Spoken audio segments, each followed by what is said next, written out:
Paul, Present. Anna Reed, Present. Olivia Smith, Present. Gabriel Casimiro,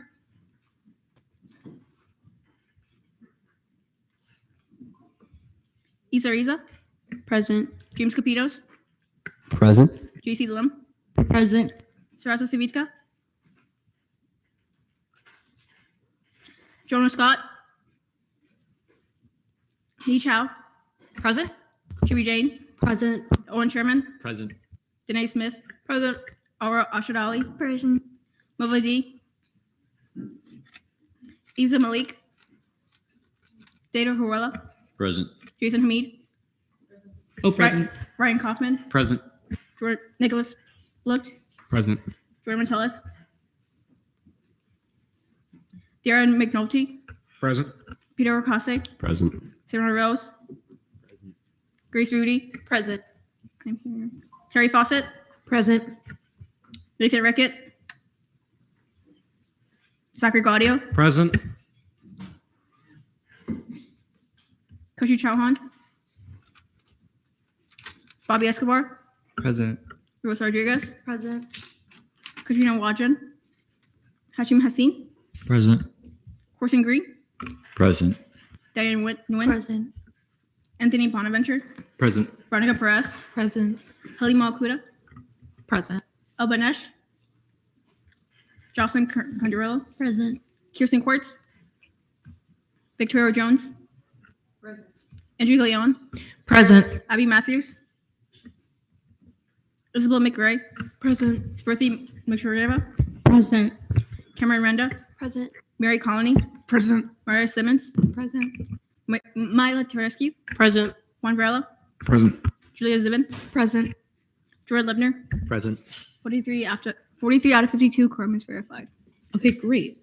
Also, really quickly for the land acknowledgement, we respectfully acknowledge that the University of Central Florida is located on the traditional lands of the Ice, Appalachee, Calusa, Timucua, and Tocobago tribes, as well as the Seminole tribe of Florida and the Miccosukee tribe of Indians of Florida. So, approval of the minutes. Is there a motion to approve last meeting's minutes? Approve the agenda. Is there a motion to approve this meeting's agenda? Open forum. Are there any students here to speak during open forum? Okay, seeing none. Announcement from the student body president. Is anyone here to give that? Oh, given by the Attorney General Altoona.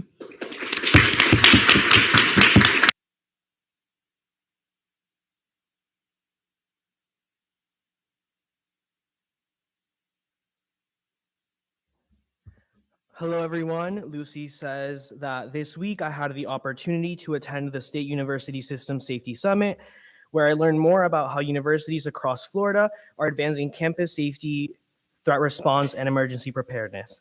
I'm currently in Morgantown, West Virginia, attending the Big 12 conference, and I look forward to learning and connecting with other student leaders throughout the week. Additionally, today I issued a veto of Fiscal Bill 5722 after reviewing Attorney General Opinion 5713. Please reach out to me or the AG if you have any questions or concerns. Wishing everyone a great weekend. Any question that the Attorney General can answer? Seeing none, announcements from the student body vice president, I'm assuming also given by you. Hi, Senate. Not much from Jarib, as I'm currently in West Virginia representing UCF at the Big 12 conference. Just a quick shout out to our governmental affairs coordinator, Ali DeMarco, who coordinated the Florida Gubernatorial Fellowship Interest Meeting. It was a great turnout and got students interested in the program. Other than that, next week is homecoming, so make sure to go to all the events and don't forget to vote for homecoming royalty as I pass the throne on. Any questions, just let me know. Any question that the Attorney General can answer? Seeing none, Comptroller's report, AG Altoona. Good evening, Senate. I am unable to be here tonight as I am currently in West Virginia attending the Big 12 conference. This Wednesday, we will be holding the first student government finance meeting at 10:45 a.m. to discuss any concerns related to ANSF. As of now, the CRT balance stands at $291,718.60 with a reversion rate of 0.00%, and the FAO balance is $156,408.69 with a reversion rate of 0.23%. I look forward to updating everyone further next week. Any questions that the AG can answer? Seeing none, Attorney General's report, AG Altoona. Good evening, Senate. D-Leg Kaufman and I will be taking care of the voting machine today, so I apologize in advance if things are a little bit slower today. This week, I issued Opinion 5713. I haven't been able to put it up in the office yet, but I plan to put up President Blanco's veto memo, as well as my opinion, up on the office after the Senate meeting. Both of those should also be in your inboxes. Next week, I will be working on 2 more Attorney General opinion requests I received, as well as providing impartial advising with the justices. Thank you, and please don't hesitate to reach out if you have any questions. Have a good weekend. Any questions for the AG? Seeing none, thank you. Okay, Cabinet Forum Academics Coordinator Report, Coordinator Vicaria.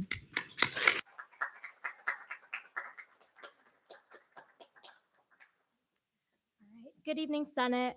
The past couple of weeks, I've been working on and finalizing details for midnight breakfast and the coffee break coming up in December. And now I'll start to work on logistics regarding the textbook emergency fund, as well as a TEDx event application.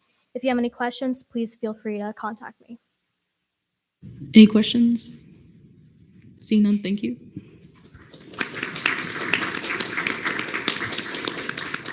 Athletics Coordinator Report, Coordinator Jones. Good evening, Senate. This month has been mainly planning for a big upcoming month for me, Frost Warning, which is coming up on November 6th from 6 to 9 p.m. Looking forward to seeing you all there and hope we can all make it out. I have also been working alongside the RWC as we prepare for the Midnight 5K, which is on November 14th. Any questions? Seeing none, thank you. And I also have the Sustainability and Wellness and Innovation Coordinator Davis report. Good evening, Senate. I hope everyone has been taking good care of themselves as the semester wraps up. If you haven't heard, Green Assembly is tomorrow. My sources tell me that we will have catering. It will be in the chamber at 2:30. I hope to see you there tomorrow afternoon.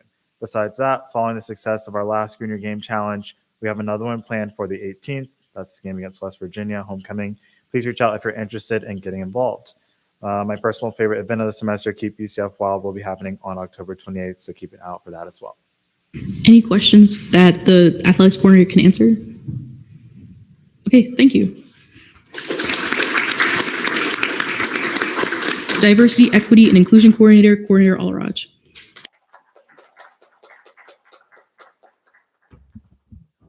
Hey, Senate. Sorry, it's on my phone. I hope you're doing well. Thank you to everyone who came out to support Say My Name event. I really appreciate it. Recently, I met with the caucus leadership to discuss some exciting upcoming events that I'm looking forward to. I met with the SAS director, the Disability Caucus Chair Mello, and Inclusive Educational Services to organize a student panel focused on spreading awareness and promoting accessibility. I also have a meeting with David, the head of Special Collections, to plan for my upcoming intersectional art event. If you have any questions, please feel free to reach out. Any questions? Seeing none, thank you.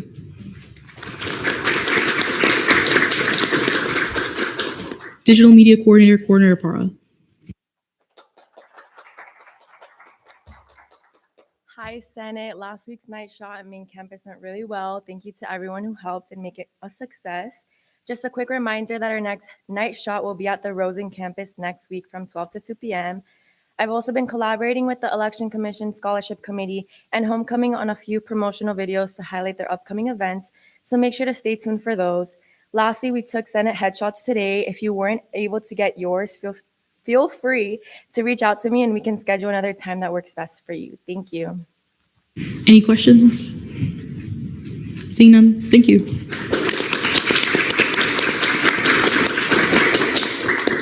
Okay, announcements from the Chief Justice given by the External Assistant Chief Justice, Marie Villarreal.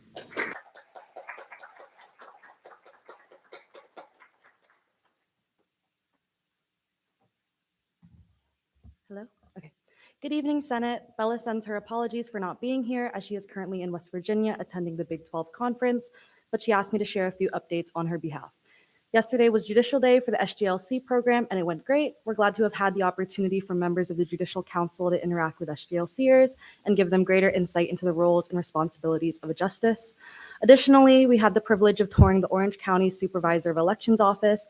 Bella extends her gratitude to the Election Commission for organizing such an informative visit. She'll be back in the office next week and wishes you all a great weekend. Any questions? Seeing none, thank you.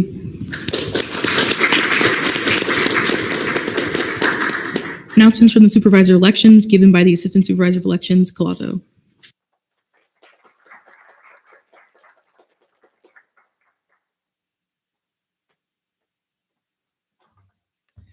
Good evening, Senate. I hope you all had a good week. Amar apologizes for not being here today, but I am here. I'm amazing. I'm here. So on Tuesday, the commission, along with several other SG agents, toured the Orange County Supervisor of Elections office. During this tour, we learned about the democratic process, looked at tabulation machines, which was really interesting, talked to all different departments, and were visited by the Orange County Supervisor of Elections herself, Karen Castro-Dental. Building relations with our local government partners was one of my initiatives and Amara's initiatives, and we wanted to accomplish that this year in our positions, and we're incredibly pleased with the outcome of the event. We look forward to continuing our partnership with the Supervisor of Elections office for years to come. On Monday, the election rules of procedure was passed by the entire commission unanimously, and today during ENA it was passed as well. This document is a long working process, and we are excited that it's now official and ready to be used. Our LPR committee has plans to extend the ERP in the coming weeks. As a reminder, the commission will be hosting its prospective candidate Q&A on Wednesday, November 12th from 5 p.m. to 7 p.m. in the Live Oak Magnolia Ballroom. If you know anyone who's interested for running for president or senate, please direct them to this event, as we will be going over all the requirements and do's and don'ts of campaigning. The RSVP form for this event will be opening on Night Connect on Monday. Any questions? Oh, Senator Escobar. I know the Orange County Supervisor of Elections office posted something about expanding polling locations on campus. Do you have any details on that you can give? Sure, of course. So Supervisor Dental did share with us that the polling station here at the University of Central Florida is moving from the Live Oak Ballroom to the Ginsburg Center just for more space, as it was packed last election. There was a line out the door, so she wanted to make sure that it's accessible to all students, and that space is big enough to hold more polling spots, I should say, within their rooms. Yeah. Any other questions? Senator Fawcett. Just to clarify then, so it's not an additional polling station, it's just moving the polling station. Correct. It's Okay. moving. And it's not happening this election, it's happening in the next gubernatorial election. Any other questions? Seeing none, thank you. Thank you.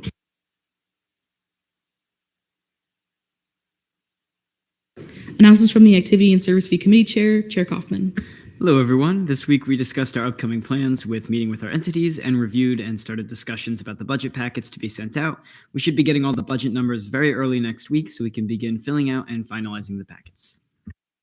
Any questions? Seeing none. Announcements. Oh, thank you. But announcements from the Scholarship Committee Chair, Chair Vicaria.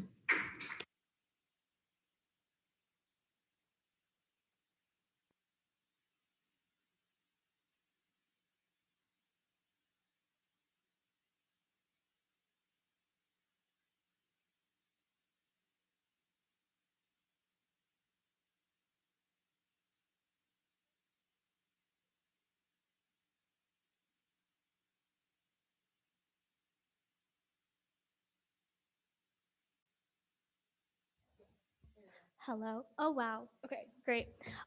Like I was saying, we were able to propose, amend, and then send over the proposal to the folks at Millikan. And I just want to extend my gratitude to the scholarship committee because I know it was such a short time frame and we were able to crunch those numbers and send it in.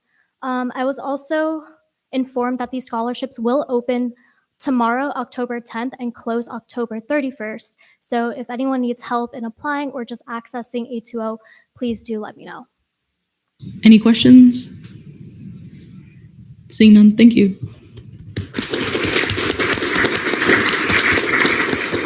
Okay, caucus reports, Arab Caucus, Chair Halima. Oh, Chair Alcuda, I'm so sorry. Sure, okay. Hello, everyone. We met last week on Friday and elected Vice Chair Hassanin, so congratulations to him. In the meantime, we have been focused on our tea time event with the APIA caucus. If you know of any organization that would be interested in tabling to either represent APIA or Arab cultures or are interested in helping volunteer, please reach out to either me or Chair Lim. And that's it for me. Thank you. Any questions? Seeing none, APIA caucus, Chair Lim. Happy Thursday, everyone. Hope you've been having a great week so far. Our Tea Time event with the Arab Caucus is on October 21st from 12 p.m. to 3 p.m. in the Student Union Atrium. Please mark it down on your calendar. Shout out to all the SGLCers who came to our meeting today and helped cut out stamp sheets. Thanks, everyone. Any questions? Seeing none, Black Caucus, Chair Smith. Hello, everyone. Because of the fire alarm that happened on Tuesday, our meeting was very short, but we just went over updates in collaborating with RSOs. On another note, I have been in contact with the Transportation and Safety Coordinator as well as UCFPD to get an open forum event going in the spring. Also, I didn't write this, but shout out to all the SGLCers that came to the meeting. Thank you. Any questions? Seeing none, Military and Veterans Caucus, Chair Rickett, given by Vice Chair Kaufman. Hello, everyone. At our last meeting, we gave updates on upcoming proclamations and discussed our initiatives, including permits for veterans with DV plates and housing for veterans during the first weeks of the semester. Our next volunteering event is going to be on October 25th in partnership with MVSS for their day of service. Any questions? Seeing none, Sustainability Caucus, Chair Lipner. Hi, everyone. We met this week to discuss plans for Keep UCF Wild with Coordinator Hendricks, which will be held on October 28th on Memory Mall, ideas for a caucus logo, reviewed the list of RSOs and departments will be invited to join us as ex officio members, and ideas for upcoming events and tabling materials. Additionally, an environmental justice symposium will be held next Friday, October 17th at Barry University's Law School right here in Orlando. Tickets are free, lunch will be provided, and featured speakers include Senator Carlos Guillermo Smith, Representative Anas Kamani, leadership from the Clio Institute, and other major stakeholders in the environmental sphere. If you'd like to register, there's a link right there, and like I said, it's free. So please, if you're interested, enjoy. Any questions? Seeing none, Women's Caucus, Chair Renda. Hi, everyone. So we met last Friday and we discussed initiatives and more plans for the Women's Health Fair on the 24th in the Student Union Atrium from 10 to 4. And we're also very excited to table with SBA on Wednesday. And that's all. Any questions? Seeing none, announcements from the Senate President. I'll be giving them. So good evening, Senate. I'm currently not present as I'm attending the Big 12 conference in West Virginia University on behalf of our branch. I hope to bring back good information. We had our snow cones with the Senators event at Rosen, and I believe that it went well. I think that it is worth doing again, but on main campus so that we can increase traffic. We have confirmed the atrium for the Mental Health Awareness Fair, which will be held on November 6th. More details to come. I'm very proud of Chair Tedorescu and Senator Matthews for their hard work on this initiative. If you need anything these next 2 days, please try your best to reach out to Pro Tempore Hamid first. Have a good evening, get home safe, and I will see you all next week. Any questions for the Senate President that I could answer? Okay, seeing none. Internal Legislative Assistant Report, ILA Rudy. Hi, Senate. We're moving right along with SGLC. The second round of mentors have been announced, so if you can email regarding that, make sure to respond to your mentees in a timely manner. And then another reminder for Senate Exec that Legislative Day is this week, so it'll be on Wednesday. And another reminder to let me know if you need any help communicating between the other branches. Any questions? Okay, seeing none. External Legislative Assistant Report, Eli Reed. Hi, everyone. We had 2 great dean meetings this week with CCIE and CHIPS. Just a reminder, if you cannot make your dean meeting, please let myself and Pro Temp Hamid know before the meeting, and please submit a LJR absence request. Additionally, if you're not in the Teams chat for your college, please send me a message so that I can add you. I also linked the proposal templates to CHIPS in the CCIE Dean meeting if you guys wanted to check that out. Additionally, please come to me about anything comms related for our branch before going to ONDI. Again, I'm that liaison role. And then I'm working on getting all the meeting minutes and proposal templates onto the SG website. So that way you all have access to it as well as every other student. You guys looked so great in your headshots today. So thank you so much to Anya and Gabby for those. And then please let myself or Gabby know if you did not get your headshots taken so that we can schedule a makeup day. Any questions? Okay, seeing none. Senate President Pro Tempore Report. So hi, everyone. I hope you're all doing well. So this week, our branch tabled at Market Day. Thank you, Senator Smith, for helping us out. Also, an update on my Give Some, Get Some event. Publix has agreed to sponsor us again with some gift cards to give out to students. I've also officially met with all of committee leadership again. Also, as a member of ANSF, I'll be working with Homecoming. Really excited to work with them. Also, as you can see, the Senate President and Shane are not here. So please be patient if there's any technical difficulties during this meeting. Also, early shout out to AGL Tuna and to D-Lake Kaufman for helping out with the voting machine. And also reminder, please ensure all questions in the debate are germane to what we were discussing. And is there any questions for me? Seeing none, Deputy Pro Tempore of Legislative Affairs Report, D-Lake Kaufman. Hello again, everyone. I'm very sorry to postpone the legislation writing workshop due to a multitude of circumstances that popped up, and I will let you all know the date that it is being moved to as soon as I know. We've had some signed and enacted legislation between the last meeting. Fiscal Bills 5711 through 18 and Proclamations 7 and 8 were signed and enacted, and Constitutional Amendment 5701 has been sent to the Election Commission to be voted on by the student body. Today, on first reading, we have 2 internal bills, third reading, 2 fiscal bills, and 1 internal bill, and second reading, 1 fiscal bill, 1 resolution, 1 proclamation, with another pending its adoption in SBA. Any questions for the D-Leg? Seeing none, Deputy Pro Tempore Senate Relations Report, Deezer Capinos. Good evening, Senate. How are you all doing today? I am so excited to announce our upcoming events. We have our Manhunt event this Saturday, so please be there. It's at 7 o'clock to 10 o'clock. It'll be at the Student Union patio, and I'll send out an announcement about that with more information. We have our Spooky Nights event, which is going to be October 25th. There's an RSVP link in the minutes and also in the team channel, so if you want to RSVP for that. I plan for this to be one of our biggest events this semester. So there's going to be food, there's going to be an escape room, there's going to be virtual reality, there's going to be a murder mystery type party, theme party. There's going to be minute to win it games, there's going to be a bunch of things. So I would love to see you guys all there.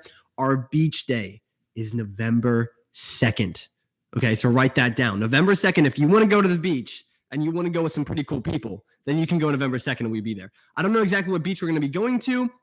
I'll put a poll out for that, but I'm also going to get a group of people if you guys want to do a sandcastle making type thing. I love sandcastles, so I'm going to get a group of people that we can go early, and we're going to make the UCF legislative branch presence known at that beach, and we're going to make the biggest, most just amazing sandcastle that beach has ever seen. So if you want to be a part of that, please join. If you notice why there are brownies in the office and in our chamber, there's something that I'm starting called These Are Delights. So this will happen every other, maybe 2 other weeks, where I bring in baked goods. I've always loved baking, but I've never had anyone to bake for until now. So it'll be fun. I have brownies, so if you guys haven't got a chance to have one, you can get one after our meeting tonight. And I hope that you like them. It's my first time baking, so I don't know how good they are. And then our IM Leagues update. Okay, so we have our motion to touchdown. They won in spirit. They won on the field. You know, they had good compassion. And our other pickleball caucus, shout out to them. I saw an IG post by them. They also looked like they won in spirit. But I would like to shout out Anthony Bonaventure because him and I won in spirit and in scoring for our first Title P game. So just clap it up for him. He did a great job. It was our first time playing together. Great communication, and we executed it well. So it was a comeback story for real too. So that was a lot of fun. I'm glad that we won that. And we have our next flag football game tomorrow. So if you want to come out, support, be at the RWC Fields. I think it's at 5 o'clock. And we're going to be playing our last in-season game, regular season, because then it's postseason. Okay, last but not least, the RSOs. If you have not gotten an email from me about the RSOs that you are representing, or if you have a question about the RSOs that you're representing and it has not been resolved yet, please come to me after the meeting so I can get you in my system and so we can get that resolved, because I want everyone to feel and be able to meet that requirement and also get the RSOs that they want to represent and connect them to the students. So yeah, thank you guys. Any questions for the Deezer? Seeing none, old business none. Fiscal Committee caucus time, FAO for 15 minutes. I hereby recess this meeting at 7:30 to reconvene at 7:45. Also, if you are not a part of FAO and you are leaving the chamber, please do so quietly. And when you're also outside, please be quiet.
I hereby reconvene this meeting at 8:00 p.m.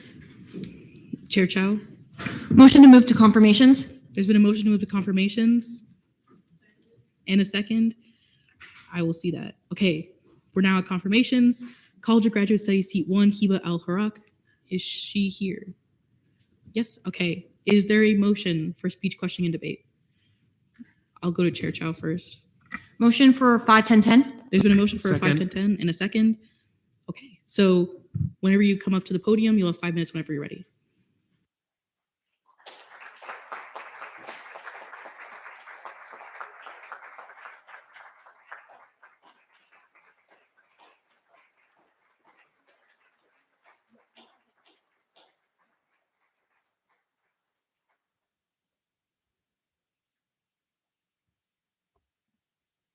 Test. Okay.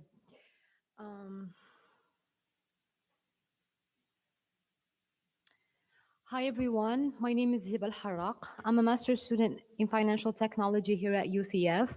I'm also a Fulbright scholar. I'm applying to serve in the UCF Student Government Senate because I'm passionate about 2 things, advocacy and service. I'm also passionate about representing and amplifying the voices of students while contributing to more inclusive and accountable student government. Beyond the classroom, I stay actively involved in campus life. I'm a member of the UCF Golf Club, part of the Alpha Sigma Kappa, the sorority for women and minority in STEM, and I serve on the board of the Moroccan Student Society. These experiences have helped me connect with diverse student communities and understand the different challenges and opportunities that Knights face every single day. As the founder and managing director of the Scale Up Foundation, which is a nonprofit, I've led initiatives that empower students and young professionals through mentorship, skill building, and access to opportunities. That experience has taught me leadership is not only about listening, but also about collaborating and turning ideas into impact. I would carry into my role as a senator the following goals: enhance access to student resources, making sure every Knight knows about the academic, financial, and wellness support available to them. Expand professional development opportunities through workshops, mentorship, and career readiness program across all colleges. Promote inclusivity and representation, ensuring student government reflects and supports all student voices. And finally, and most importantly, strengthen student government engagement by partnering with RSOs and encouraging civic participation on campus. Ultimately, what drives me is the desire to serve and to be a bridge between students and the resources that help them thrive. I'm committed to learning the student government constitutions, the statutes in depth, engaging thoughtfully in debates, and helping craft initiatives that uplift our community. Thank you for considering me. All right. Are there any questions for the candidate? Chair Gaudio? 2, if I may. You may. First one, could you name the committees that are in the Senate? So I know that there are 7 committees overall. The first one being the one that the one that I met today, the Election and Appointments Committee, the Financial Allocation Committee, the Conference Registration Committee, and I mainly acquired about the ones I'm interested in the most. So those are the ones I know the most about, but I'm engaged and committed to learning more about the rest of the committees. How do you plan to balance your time as a graduate student with all of your other commitments with the time commitment of being within this body? So I got this question in my first confirmation, and I would say the easiest, most efficient way to do that is to first prioritize tasks, manage time efficiently, and most importantly, allocate time limits to each different task, and balance my time according to what comes the most, what is the most important, what tasks need to be done, what are deadlines that need to be respected. So my main approach towards balancing different engagements across campus are mainly time management. Any other questions? Chair Gaudio? Move to debate. There's been a motion to move to debate. In a second, we're now in a period of debate. Is there any debate on the candidate? Chair Al-Huda? I'll be voting highly in favor of this candidate, and I encourage you all to do the same. I think she's very prepared, very well spoken, and I think she'd be a great addition to this body. May I retain? Was there another hand up? Okay. Move to vote. There's been a motion to vote. Are there any in the second? We are now in voting procedures.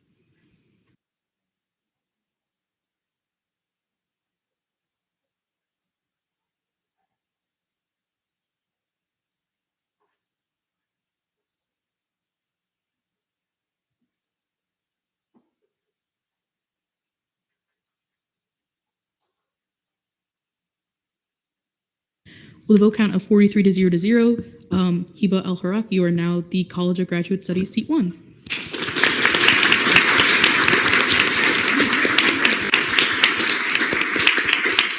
So after we see the next candidate, you can sit back there, and then afterwards, you'll be led by the Attorney General into the Student Government Office. Thank you. Chair Benesh? President voting. Chair Benesh, President voting, so noted at 8:06 p.m.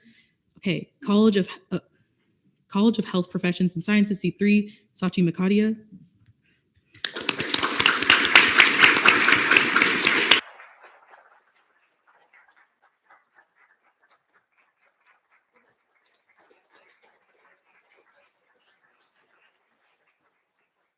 You also have 5 minutes whenever you're ready. Hi guys, my name's Sachi Makadia, and I'm currently a junior in health sciences and majoring in intercultural communications. I was first introduced to Senate by my friend, Senator Chauhan. I was intrigued when she mentioned it, and I did some research, and I was very enthusiastic about joining. So when I learned that there was an open CHIP seat, I jumped at the opportunity. I've always had a strong sense of social justice and a deep commitment to making sure our university was inclusive and representative of the entire student body. Throughout my time here at UCF, I have been involved in several organizations focused on service and leadership, such as serving as a civic health director from Pre-Med AMSA, which is the largest pre-medical RSO on campus, where I help raise awareness about important civic and social issues that impact the field of medicine and the communities that we serve. I also serve as the treasurer director for First Generation Medicine, where we support students who are the first in their family to pursue medicine and may not have the same accesses to resources that others may have. These roles have taught me how to collaborate, manage initiatives, and advocate for others, which are lessons that I would bring into Senate. I want to be a senator because I see it as one of the most direct ways to create meaningful changes at UCF. UCF is such a large and diverse university, and I believe that every student should feel represented and heard. Being part of Senate would allow me to take ideas and concerns of students and turn them into real action. One of my initiatives that I would bring to the table would be to increase the representation of Asian holidays on campuses. I would plan to do this by creating a schedule of proclamations that ensure that holidays are officially recognized and celebrated at UCF. This would help our campus better reflect the diversity of our students. Another initiative that I'm passionate about is implementing closed captions in every classroom. There have been times where I can barely hear professors, and I recently had a professor that does use closed captioning in classes, and I've seen how much it better improves my learning and helps me understand what I'm learning as well. I truly believe that this would make classrooms more inclusive and accessible for everyone. At the end of the day, I'm running for Senate because I deeply care about this classroom or this campus and the people who make it the way it is, and I want them to feel like they belong here. Thank you for considering me for this role and the opportunity. All right, are there any questions for the candidate? Seeing none, we're now in a period of debate. Is there any debate on the candidate? Senator Lipner? Yeah, this candidate seems super prepared, seems super able to step into this role immediately, and I'm very excited to see them do so. I'll be voting in favor, and I urge you to do the same. May I move to vote? All right, there's been a motion to vote. Second. In a second, we're now in a period of voting.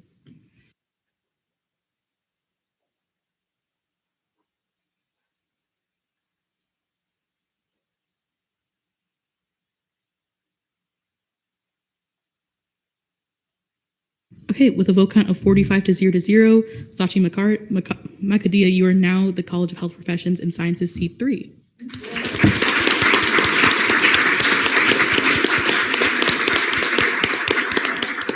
So to our newly confirmed senators, the Attorney General will bring you back to the SG office, and then you'll come back in here. When you return, you'll turn on your mic and you'll say present and voting. Okay. Is there a motion to return to fiscal committee reports? All right. We're now there. CRT committee, Chair Sherman. Hi, everyone. This week in CRT, we approved allocations 57, 214, 215, 216, 226 through 236, and 238. And of those, 228, 229, and 231 were approved pending. And we postponed allocations 57, 237, and 239. Any questions for the CRT chair? Seeing none, FAO committee, Chair Lucht. All right. Hello, everyone. This week in our committee meeting, we approved allocations 57, 72, 73, 82, 83, 84, 85, 86, 87, 88, and 89, and Fiscal Bill 5725. We approved pending allocation 5790 and postponed allocation 5774. And then in our caucus today, we approved allocations 5791 and 92 and repostponed allocation 5774. And we just crossed $100,000 allocated. Is there any questions for the FAO chair? Seeing none, ORAS committee, Chair Rose. In our meeting last Friday, we approved 2 VPFs and then postponed 1. And we also discussed introducing a bill to handle negative reversions. Any questions for the ORAS chair? Okay, seeing none. Fiscal legislation, notice of legislation on first reading, none. Notice of legislation on third reading. Bills, Fiscal Bill 5723, funding for Akshara to host the Indian classical dance competition at Haggerty High School on February 27th, 2026. Senator Jane will carry on with the 5-10-10. So 5 minutes whenever you're ready. Hi. So last week we spoke about our bill Akshara. There have been no changes to the bill, but we want to promote Indian classical dance at UCF, and we believe that this is a great way to promote such an underrepresented art form and culture. And we really hope that student government would support us, and nothing has been changed since the last time. Everything is still the same. And thank you. Do you yield the rest of your time? I yield the rest of your time. All right, we're now in a period of questioning. Are there any questions about the bill? Senator Lipner? So I understand this, but I want to give you the opportunity to talk about this. Can you explain how this is separate from Ross Rampage and why these two organizations are different? Yes. So Ross Rampage actually focuses on Garba Ross, which is like a different style of dance. And it's a folk dance that originated in Gujarat, India. And then Indian classical dance has been there since supposedly like ancient India, and it's been carried on. And it's such a traditional and cultural like art that has been preserved to this day. And we believe that because this art form might not have like the same popularity as Ross or like Garba or Bhangra, but we believe like this art culture is so beautiful and that this art culture needs to be more like promoted in order to carry it on. Thank you. Are there any other questions about the bill? Senator Nushramadeva? I'm just looking at the bill again, and I had a question about what the DJ would be used for. Oh, so after the competition, we'll host like a gathering that's open to all UCF students, as well as the teams, just to get together and kind of wind down. And it will be hosted probably off campus. Are there any other questions? Seeing none, we are now in a period of debate. Is there any debate on the bill? Chair Banesh? Mayor Ratain? You may. I think that this is an amazing event. I would love everybody to pop out. I feel like cultural exchange is important, and I think Indian dance is very beautiful. I had a lot of friends in high school who used to do it, different forms of it, and it's incredible. I feel like the girls have amazing knees and are incredible with hand-eye coordination, so definitely check it out. And with that, move to vote. All right, there was a motion to vote in a second. We're now in voting procedures.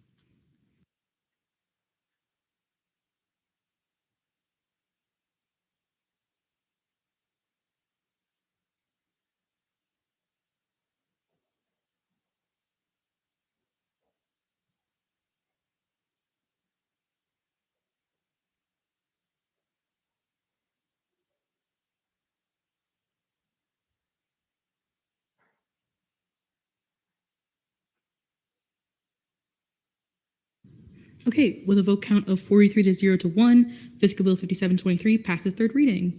Hooray! Alrighty. Fiscal Bill 5724, funding for 13 members of students for training, research, and education, energy, and turbines to travel to the American Society of Mechanical Engineers Turbo Expo Conference 2026 in Milan, Italy from June 13th, 2026 to June 20th, 2026. D. Kaufman, you have 5 minutes whenever you're ready. All right. Nothing has changed on the bill besides from my amendments, so we'll do that when I get there. Do you yield the rest of your time? Yep. All right. We are now in a period of questioning. Are there any questions about the bill? Senator Lipner? Move to debate. There's been a motion to move to debate. In a second, we are now in a period of debate. So is there any debate on the bill? D. Kaufman? Motion to see my amendment. There's been all of them as a block. Yes. There's been a motion to see D. Kaufman's amendments as a block. In a second, you have 3 minutes whenever you're ready. So last week we were talking about whether or not they were eligible to receive lodging funding from us because the conference was so close to the end of the fiscal year in Italy, as the lodging ends on June 20th. But the advisor of Street talked to the business office and they determined that it was all right for them to get the lodging. It was approved by the business office. So I added it to the bill, but obviously the total cost, that makes the total cost more than what each half can have, which is why the total cost is $44,000 and that number, and our halves are only $21,840 because that's our funding cap. Do you yield your time? So I get the rest of my time. We're now in a period of questioning. Are there any questions about the amendment? Senator Lipner? I guess I'm just curious about why they chose this hotel specifically. I have them on standby. I can reach out to them if that is what we want to do. Any other questions? Okay. Seeing none, we're now in a period of debate. Is there any debate on the amendment? Seeing none, we're now in a period of voting. We're just voting on the amendment, not the full bill.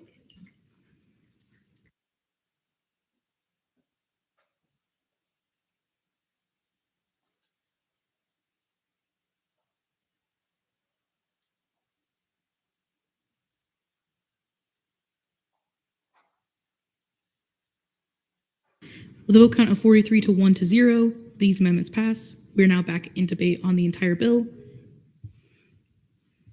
Is there any debate on the bill? Present in voting. Senator Macaria is present in voting, so noted at 8:17 p.m. And then Senator Harak, so noted at 8:18 p.m. Okay. Is there any debate on the bill? Seeing none, we're now in a period of, Senator Lipner. Sorry, I was gonna hopefully get the response from Kaufman, but I'm very much so in favor of this. In case you guys aren't aware or remembering from last meeting, this is a group of mostly graduate students presenting mostly oral presentations at a major conference that is specific to their area. I am pretty sure, if I'm remembering correctly, that this lodging is directly close to the place where this is being held, but I wanted to confirm with the RSO before I said that. But either way, I'm voting in favor and I urge you to do the same. All right. Is there any other debate? Seeing none, we're now in a period of voting.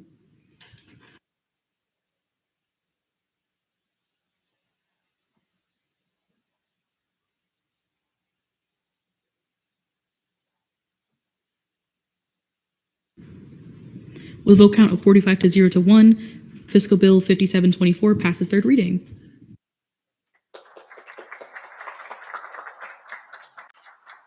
Okay, notice legislation on second reading, bills, Fiscal Bill 5725, D. Kaufman. This RSO requested that we PPI their bill, so a motion to PPI this fiscal bill. There's been a motion to PPI Fiscal Bill 5725 in a second, so Fiscal Bill 5725 has been postponed indefinitely. Okay, internal committee caucus time, SBA for 15 minutes. I hereby recess this meeting at 8:19 p.m. to reconvene at 8:34 p.m.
All right, I call this meeting to order at 8:20.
Senator Malik. President Woody. Senator Malik's president voting so noted at 8:37 p.m. Okay, I hereby reconvene this meeting at 8:37. Okay, Aile Rudy. Motion to move to miscellaneous business. There's been a motion to move to miscellaneous business. In a second, we're now there. Aile Rudy. Motion to override the presidential Second. veto on fiscal bill 5722. There's been I a second. motion to override the presidential veto on fiscal bill 5722. And there was a second. Any objections? Seeing none, I'm going to go into debate on the motion. So is there any debate on this motion? Senator Lipner? I'm not sure how many of you were here last meeting, but I spoke in strong support of this bill, both from a statutory standpoint and a value for student standpoint. From a statutory standpoint, I believe that the definition of conference does leave the room for us to interpret a visit to a theme park with thousands of employees who are professionals gathering at this place every single day to be considered a conference of workers coming together. And these are individuals who are seminar and networking at this conference in order to further their educational findings. Additionally, the number of site visits mirroring and surrounding this area makes me believe that it's extremely valuable for them to see things from a guest perspective. And without this trip wouldn't be complete. And so for all these reasons, I'll be voting in favor. Also, I just want to say that we'll have 3 minutes to debate on even seeing the motion. Is there anyone else with debate? Chair Varela? So this is on debate of seeing the motion. Yes. Okay, so we still have another period of questioning debate on the actual motion later, like the two overturn the veto or not. Yeah, so right now we're debating on even seeing it, and then we'll vote. The vote is a simple majority, Jorge. Sorry. And if we vote in favor of seeing the motion, then we'll go into that procedure. May I return? No, you may not. He just said I could retain. Then yes, you may. Awesome. Yeah, so upon seeing the motion, I think we should, because I think it's a valid question for the Senate to see, and I don't think it is superfluous. Move the vote. All right, there's been a motion to vote. In a second, we're now voting on seeing the motion to override the president's veto on fiscal bill 5722.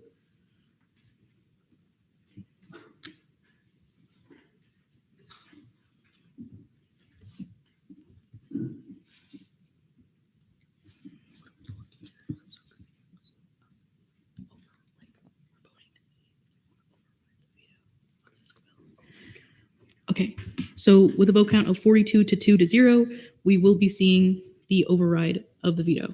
Okay. So I might give Grace or Aile Rudy about 3 minutes to kind of speak about why, and then we'll go into questioning and debate. So Aile Rudy, you have 3 minutes whenever you're ready. I'm speaking today in strong support of overriding the presidential veto on fiscal bill 5722. So for those who weren't here last week, this is for funding the Future Theme Park Leaders Association California Executive Shadow Trip, which is a trip that is for academic and professional immersion into the California themed entertainment industry. The Attorney General's opinion misclassifies this as an unstructured tour, when in reality, the FCPLA has a long-standing partnerships with industry leaders at Disney, Universal, and other parks in the area, where students shadow executives, attend guided site visits, and conduct field observations directly related to their Rosen coursework and their professional goals. Under Title VIII, this makes this trip an observational research, a legitimate and fundable category intended for experiential learning and professional development. To deny funding now would not only contradict 15 years of consistent precedent, but would also blindside this RSO, who has relied on this established practice when planning for its academic calendar and events. The precedent matters because it reflects intentional trust. A sudden shift in this interpretation without clear statutory change would punish the students for our ambiguity in the statutes and not theirs. So Rosen students deserve the same opportunities for professional growth that the main campus students have. And FCPLA represents this on a national stage within the themed entertainment industry, as it's one of the core economic sectors in Central Florida. And as I said last week, it is the number one hospitality program in the entire nation. So this trip is for developing leadership as well as bringing that experience back to Central Florida. So that is why I am motioning to overturn the veto, and it's for the fairness of the RSO. And let's see if there's anything else. And just to uphold our commitment to representing all students across our campuses and majors. And I yield the rest of my time. All right. Are there any questions to the ILA?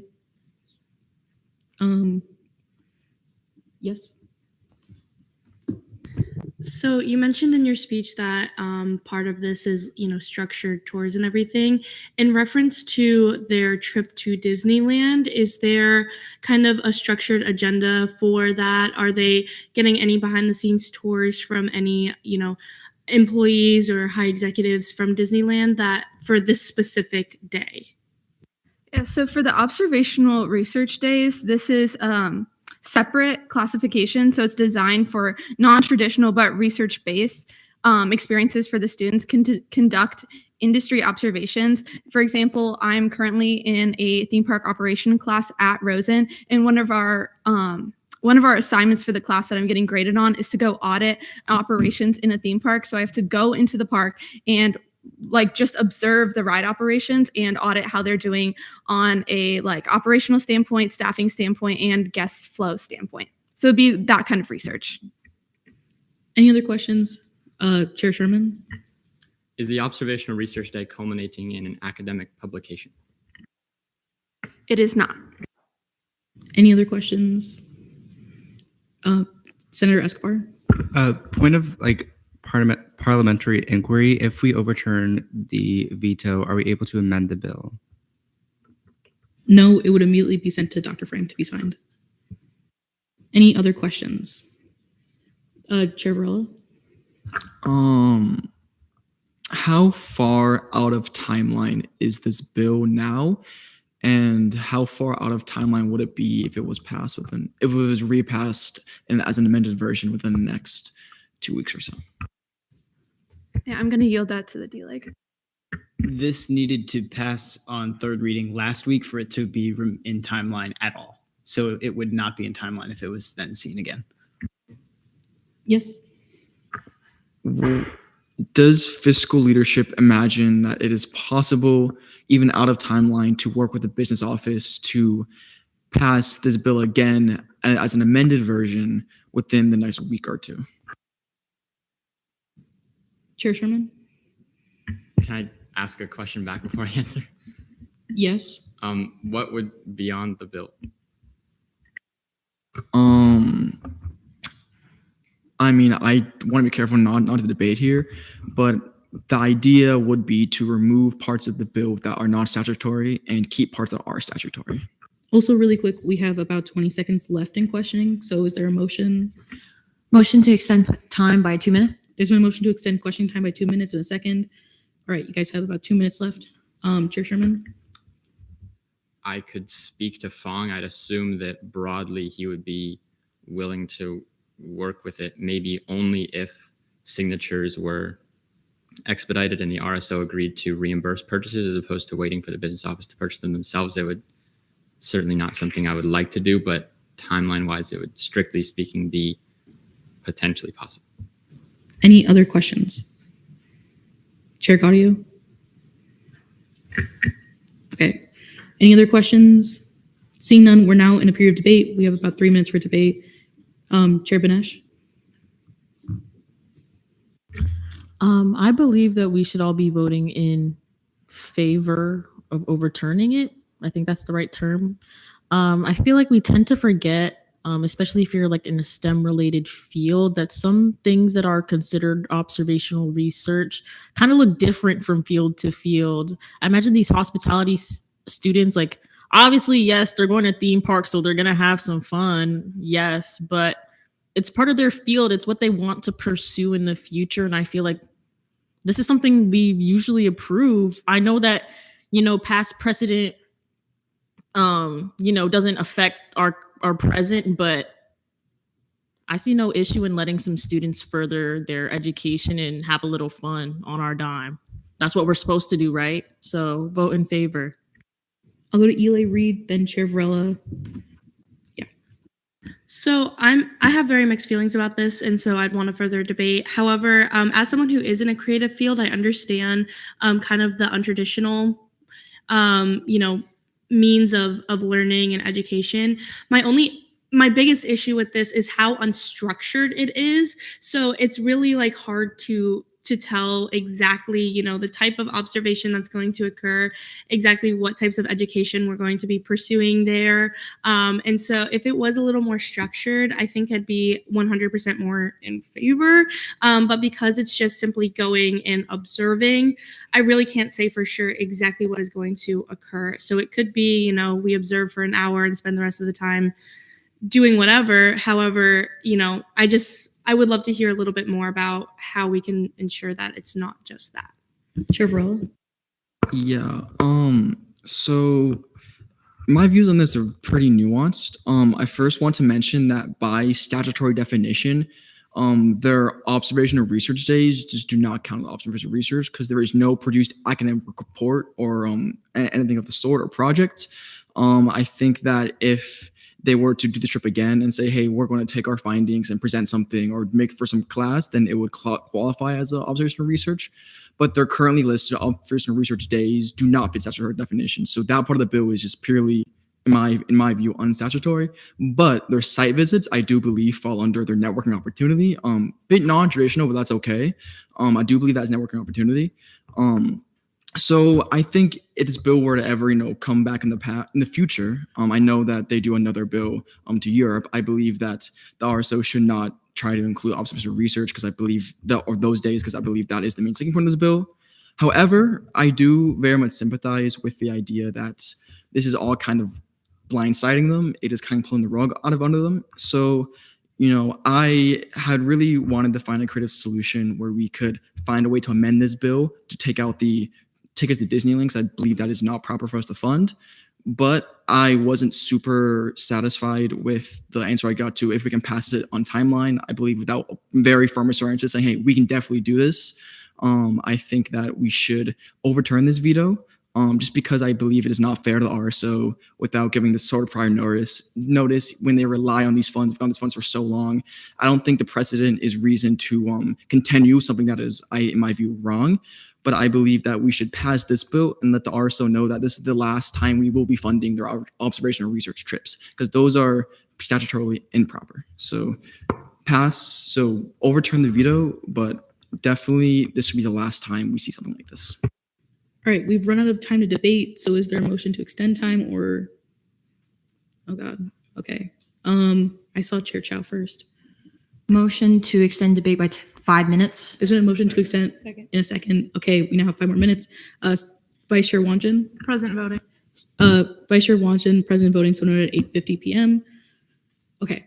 I'll go to Deezer Capinos, Vice Chair Trejo Hernandez, Chair Sherman, Chair Chow, and Chair Lipner. I recognize the sentiments of senators saying that they don't want to pull the rug out underneath this RSO. I agree with that. I think that saying, oh, we passed this and now it's vetoed and now you can't do this is hard for them to understand. But where I have a difficulty in, and I would like to hear more about this, is that if we do fund this and we do overturn the veto and we say that this is the last time, then what stops other RSOs from saying, well, you funded it for them, why can't you fund it for us? So let's say we see something like this again, and they claim it's observational research and it's structured the same way. And so then we set a precedent with this of funding it. And I get that we funded it in the past, and I understand that. But I also agree with the sentiments of the president of saying that funding these admission tickets, I do not think is statutorily correct. And so I think by funding their tickets here would set a bad precedent for other RSOs that might request something similar. And then now we say we funded it for them and then didn't fund it for other RSOs that request it. And so I just don't want there to be favoritism or anything that shows something like the sort. And so that's just kind of where my head is at with thinking about if I truly want to veto it. I get the idea of it not wanting to just take it away from this RSO because that's a lot, but I also don't think that we should set a precedent with saying that we'll fund these tickets for you, and then this is the last time that we're doing it and not fund it for other RSOs this session. Thank you. I'm strongly in favor of overturning the veto, partly because like a lot of ways we develop students professionally for like post-grad once they graduate is through these RSOs. And as someone who has attended a trip through like SG funding to attend a conference, it is very different for different fields. And for me, it's like there is a reason why our Rosen College is the #1 hospitality college in the country. It's through like opportunities like this, and it's through these RSOs who provide these students opportunities to actually go and observe and see, okay, what is the information I need to like grow and be within develop professionally. And even then, it's just also like very short notice to just say, oh, we're vetoing it, because once it's vetoed, it's go back to square one. But it's also a trip in December, and it's currently October, and we're not in timeline for that at all. Okay, really quickly, we've seen 3 in affirmation. Are there any indication for anyone that I called on? Okay, Chair Sherman and then Chair Chow again. Yeah, so I would just like to say that it is unfortunate that we have to blindside the RSO in this way and that the bill has to be vetoed. But that being said, we are not obligated to fund any RSO that comes to Senate for money. We are obligated, myself as a CRT chair in the Senate body, more generally to uphold statutes and to apply them as they are meant to be applied. And so fiscal leadership broadly and the Attorney General and the student body president specifically believe that this trip is inconsistent with Title VIII. And because of that, we agree that we also have to stop the bill, as unfortunate as it might be.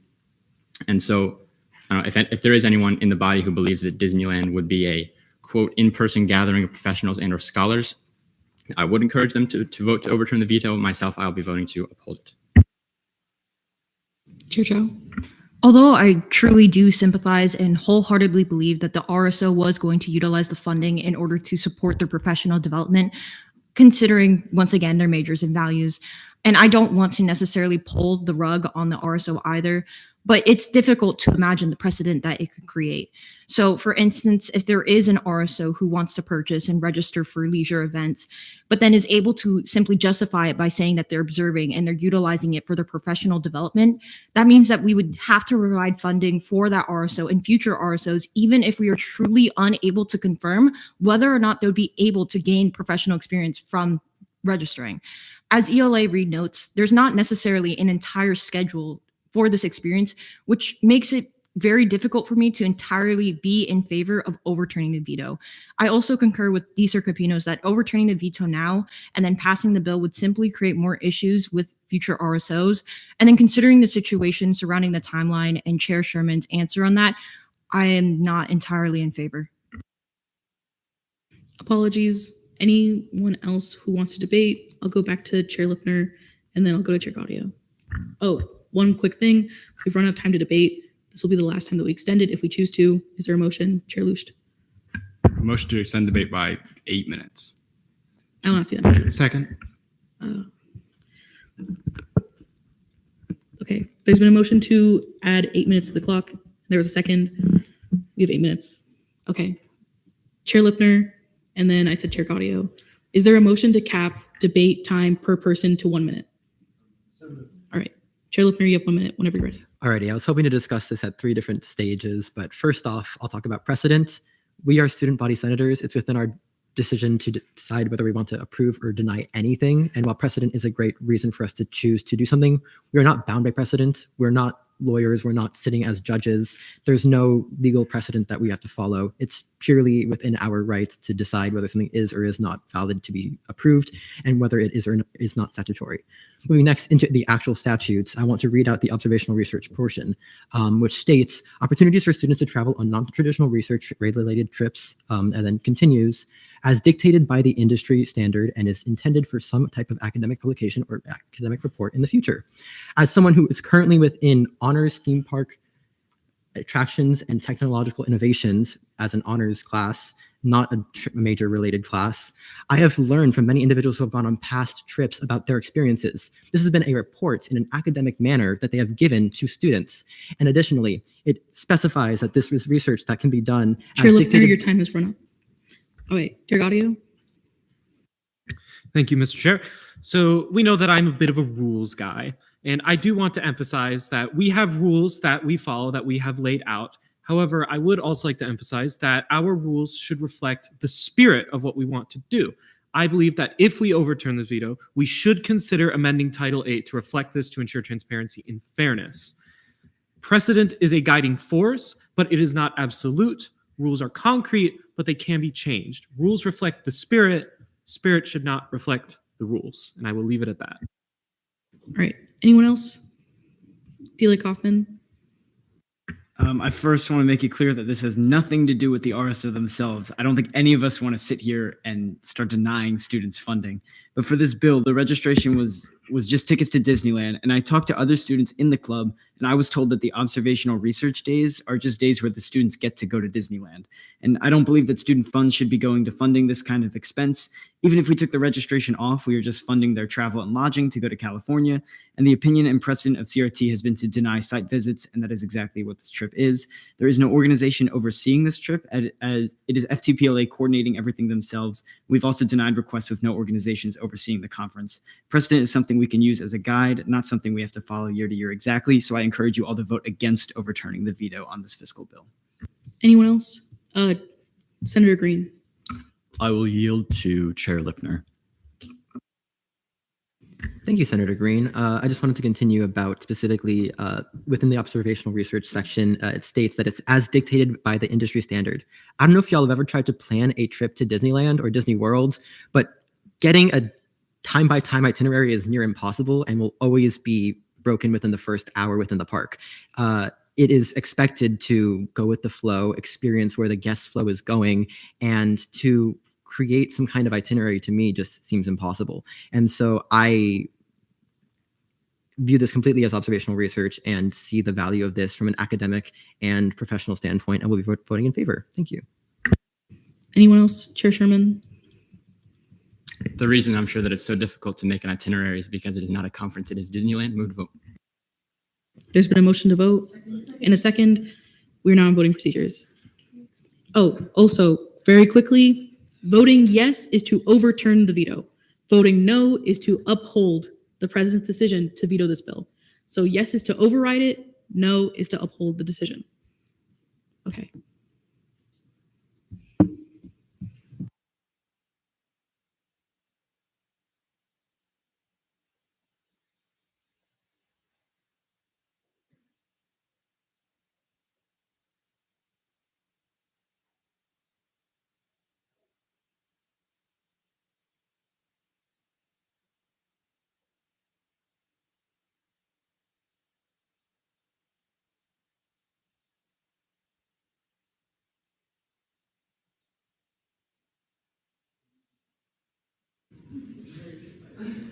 Yes, we can.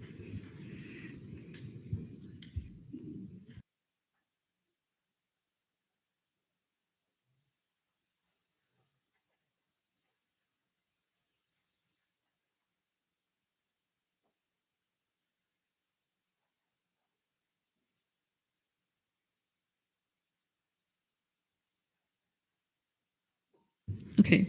Will the vote count of 25 to 20 to 1? This fails because it is not 2/3 majority. Okay, which means that we did not override the president's veto. Okay, is there a motion to move back to internal committee reports? All right, ENA Committee Chair Chow. Good evening, Senate. Today in committee, we began reviewing the provisions and revisions that the Election Commission wanted to implement for Title VI. Specifically, we looked at Chapter 600 and 601. Additionally, I was able to confirm with the Director of Communications with IUP, ELA Reed, and Supervisor of Elections Presley that we'll be able to film a video for the SG Instagram to talk about the new ranked choice voting system before the election. So on Monday, we'll be going ahead and writing a script, which is super exciting. Moreover, our committee reviewed and passed the election rules of procedures. Lastly, we saw 2 Senate confirmations, which you also, once again, we confirmed this Senate floor in today's committee meeting. So College of Graduate Studies, seat number 1, Hiba El Harak, confirmed 9-0, and College of Health Professions and Sciences, seat number 3, Sachi Makadia, confirmed 9-0. Any questions for the ENA chair? Seeing none, GAP committee chair Varela. Hello, everyone. Let me just scroll up my announcements real quick. Yeah, so today GAP briefed 11 bills. So good for us. We are still open, unlike the government still. And you know, now that we are getting into the full swing of the Florida legislature, we'll be seeing dozens upon dozens of bills filed every week. So GAP will be working very hard. We also worked on the GAP newsletter, and we reviewed draft language for university policy regarding political campaigning on campus. As always, reach out if you have any political questions or concerns. Also, I will be working on forwarding bills to caucus chairs that are especially relevant to their student groups, just because GAP can only take 5 or 6 bills at most. I think there's a lot of good stuff that comes out of the Florida legislature that I think the caucus chairs, you know, that would support the student groups the caucus chairs represent. So I believe it would be a great thing for them to know about, and if they want to take any action on the bills, for them to do it themselves. Any questions for the GAP chair? Okay, seeing none, LGR chair Gaudio. Good evening, everybody.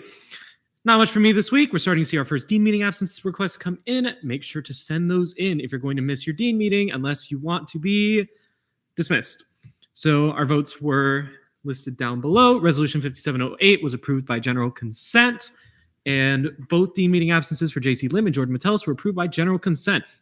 As a reminder to our newer senators, absence requests may be submitted by a form on Night Connect titled Senator Absence Request. If you do not have access to this form, it is because you are not in the Student Government Senate group on Night Connect. Reach out to Shane Junton regarding that, and in the meantime, you may submit absence requests by emailing me.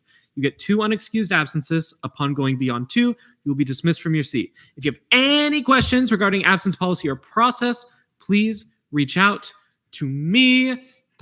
Vice Chair, do you have anything for us regarding voting records? The first 3 are done. They just haven't been posted yet. Give me a minute. All righty. And then I did try to bake something this week, but I accidentally killed the yeast. So I'll be making it again next week. Stay tuned. Any questions for the LGR chair? Seeing none, Senator Metellus. President vote. President voting, so noted at 9:04. Okay, SBA committee chair Tedorescu. Hello, Senate. Last meeting, we reviewed feedback given by students from the Black Business Showcase, as well as discussed parking ticket concerns. The Mental Health Awareness Fair is to take place on November 6th. We're getting more details as it's coming closer. And huge shout out to Senator Matthews, the Speaker for us, and their collaboration and great help on this. Next week, SBA will be tabling alongside the Women's Caucus to spread awareness about the Women's Health Fair and getting student insight on how we can support them. Proclamation 5709 was passed on first reading, 8-0-1, and during our caucus time, Proclamation 5710 was adopted and passed on first reading, 12-0. All right, are there any questions for the SBA chair? Okay, seeing none. Internal legislation, note of legislation on first reading. Bills, Internal Bill 5715, I hereby remand to LGR. Internal Bill 5716, I hereby remand to LGR. Notice of legislation on third reading. Bills, Internal Bill 5714, updates to Title 8 check bag policy by Vice Chair Jones.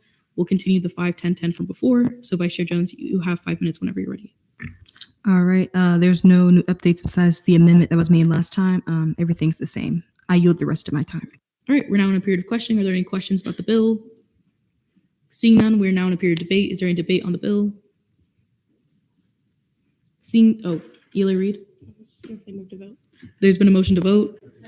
In a second, we're now in voting procedures.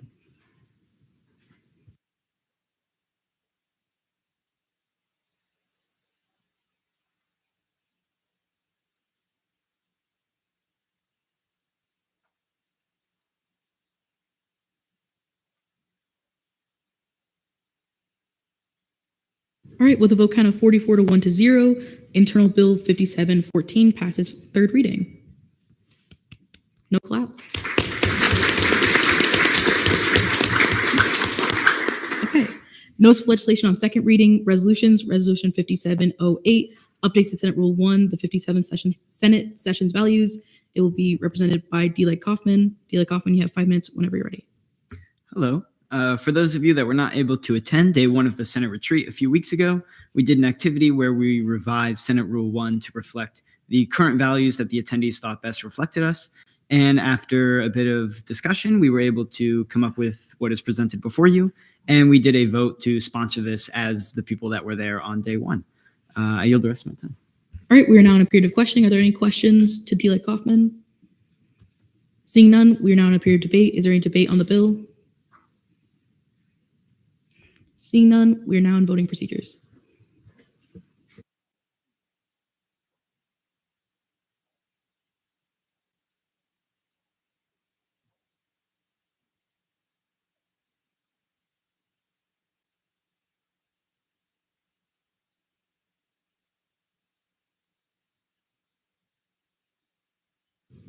With a vote count of 45 to 0, Resolution 5708 passes second reading. Proclamations, Proclamation 5709, proclamation declaring the month of October as National Breast Cancer Awareness Month by Chair Renda. Chair Renda, you have 5 minutes whenever you're ready. Okay, so since 1985, October has served as a time for us to educate, advocate, and reflect on the widespread impact of breast cancer. Breast cancer is the most commonly diagnosed cancer among women in the United States. In 2020 alone, it's estimated that over 316,000 new invasive cases will be diagnosed and nearly 42,000 women will lose their lives to this disease. While less common, men are also affected, reminding us that awareness must extend to all communities. This month is about honoring survivors, remembering those we have lost, and uplifting the families, healthcare providers, caregivers, researchers, and advocate for those who dedicate themselves to fighting this disease every day. Here at UCF, we're proud to have research institutions such as the College of Medicine's Cancer Research Division contributing groundbreaking work that brings hope to patients and their loved ones. Their efforts show that progress is possible when we invest in awareness, early detection, and research. In honor of this month, the Women's Caucus will be hosting the Women's Health Fair, where we are inviting various RSOs to come table and raise awareness for breast cancer. And I yield the rest of my. All right, we are now in a period of questioning. Are there any questions about the proclamation? Seeing none, we are now in a period of debate. Senator Zibin. I'll be encouraging the body to vote in favor. This is a very bad disease and it deserves our attention as a body. And I know a lot of people have like a personal stake in this. I have a personal stake. My grandma died from breast cancer. So yeah. Also, a reminder to senators, please do not have side conversations when we're seeing legislation and during formal procedures. Are there any other debate on this bill? I do know that there are 2 amendments on the bill. Senator Escobar? I also think it is extremely important that we recognize breast cancer awareness. Additionally, if you didn't know, this month on October 25th, Saturday in downtown Orlando at Lake Eola Park, there is a Making Strides Against Breast Cancer Awareness Walk. So if you're available, I recommend that you go. There's a lot of people there. It's a great way to volunteer and spread awareness on this issue. All right, is there any other debate? Chair Renda, do you want to see your amendments? Okay. Is there a motion? Is there a motion to see my amendments? There's been a motion to see the amendments in a second. We're now seeing them. You'll have 2 minutes whenever you're ready. Okay, it's just in the further results clause. I was just fixing the names of the RSOs. Do you yield your time? Yes. Sorry. Are there any questions about the amendment? Seeing none, we're now in a period of debate. Is there any debate on the amendment? Oh, Chair Tedeschi.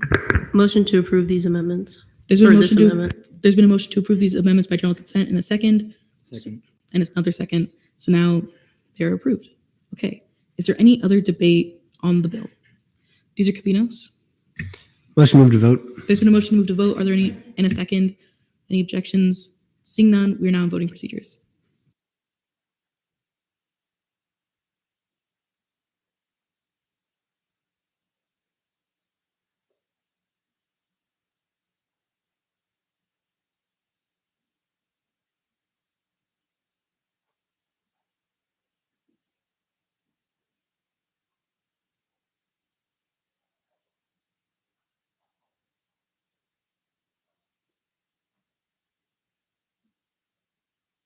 With a vote count of 45 to 0 to 1, Proclamation 5709 passes second reading.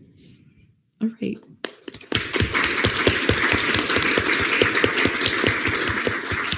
Proclamation 5710, proclamation recognizing October 13th, 2025 as the 250th birthday of the United States Navy. Senator Lipner, you have 5 minutes whenever you're ready. As the title states, this proclamation is recognizing October 13th, 2025 as the 250th birthday of the United States Navy. If you guys are not aware, we're coming up on the 250th birthday of the United States as 1776. We're going into 2026. So you'll be seeing that number a lot coming up. But the Navy was started in October 13th, 1775, when the Second Continental Congress created the Continental Navy to protect the new nation's interests at sea. And for the last 250 years, they have advanced technology, capabilities, and innovation in order to support the defense of our nation. The Navy's ongoing mission is to, quote, defend freedom, preserve economic prosperity, and keep the seas open and free. And I think that that's a really great reflection of the best of public service. So I think it's a great thing to recognize. Additionally, the Navy has had a long-standing presence here in Orlando. Opening in 1968, the Naval Training Center of Orlando operated and served as a cornerstone of the U.S. Navy's recruit training for more than 3 decades. They developed a skill and character of over 650,000 sailors before its closure in 1998 and left a lasting legacy of service, education, and community within Central Florida. Additionally, the NTC Orlando became the first coeducational boot camp within the U.S. Navy in 1973 and made a historic step in gender integration and opportunity across the armed forces. Additionally, from 1973 to 1998, NCT Orlando served as the sole location for providing recruit training for all female enlisted personnel until its closure in 1999, where more than 188,000 women earned their place as sailors and leaders in the fleet. One of those women was my aunt, who was kind of a cool personal touch to kind of add in.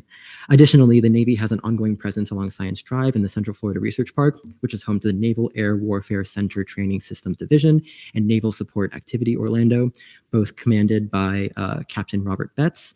And this reflects a continuing partnership between the U.S. Navy and UCF in advancing simulation, training, and research that strengthens national security and support innovation in the region for both sea and air, because in case you were not aware, the Navy does both. And so this milestone offers a moment to honor the Navy's history, recognize its people, and reaffirm gratitude for its enduring and ongoing role in safeguarding the nation. I'll yield to any questions. Thank you. All right, are there any questions about the bill? Seeing none, we're now in a period of debate. Is there any debate on the bill? Senator Ziffin. Hi, me again. I'll be encouraging the body to vote in favor. I once again have a personal stake in this. My grandpa was in the Navy, and I believe showing support for the Navy veterans and troops is important for the Senate to uphold. Is there any other debate? Senator Green. I concur with the previous 2 senators. My father and my grandfather were also in the Navy, and I love my father and my grandfather. Move to vote. There's been a motion to vote in a second. We are now in, are there any objections? Okay, and we are now in voting procedures.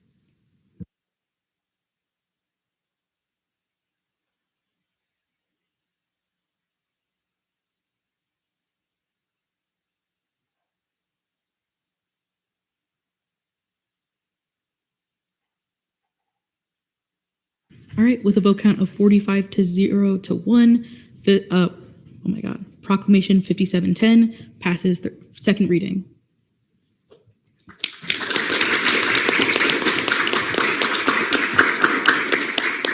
Alrighty, Senate Forum, Ailey Rudy. Okay, sorry. I was not sure that we were here just yet. I wanted to go back to the point that Chair Sherman said during the debate over overriding the veto. I don't know if this would be like the appropriate time to do it now during the Senate because of this timeline, but I just wanted to say something like in case it had to be done now, like could we go see an amended version of the bill today? Probably not. So there's nothing that we could do today? Today? I don't think so. Okay. Chair Gaudio. Technically, we could suspend the rules, introduce a fiscal bill with the amendments, and pass it. Technically, that can be done. And under Title 8, we can technically suspend the timeline. I have no idea the logistics of the Title 8 stuff. Suspending the rules, that is a thing that can be done. If you guys wish to discuss this further, keep that for Senate deliberations, as Senate forum is meant to just be an announcement. Chair Banesh. Well, I feel a little awkward. My announcement's a little dumb, but hello, everybody. You know, it's Big B in the house. Raise your hand if you love Big B. Yeah, that's what I'm talking about. That's what I'm talking about. Anyway, I just want everybody to pop out to flag football tomorrow, 5 p.m. Show out. You know, get your gear on. I'll be wearing my Minion shirt. Also, please pop out for my pickleball team. That'll be at 6 o'clock. And guys, we practiced. I was with Senators Trejo Hernandez and Nursima Devra. Guys, we low-key cooked at practice, so you know we finna show out tomorrow. Please pop out, please. All right, Chair Lim. I'm proud to announce I got 50 signatures for Senate Gives You Wings, so it's coming out of Jason's paycheck. Yeah!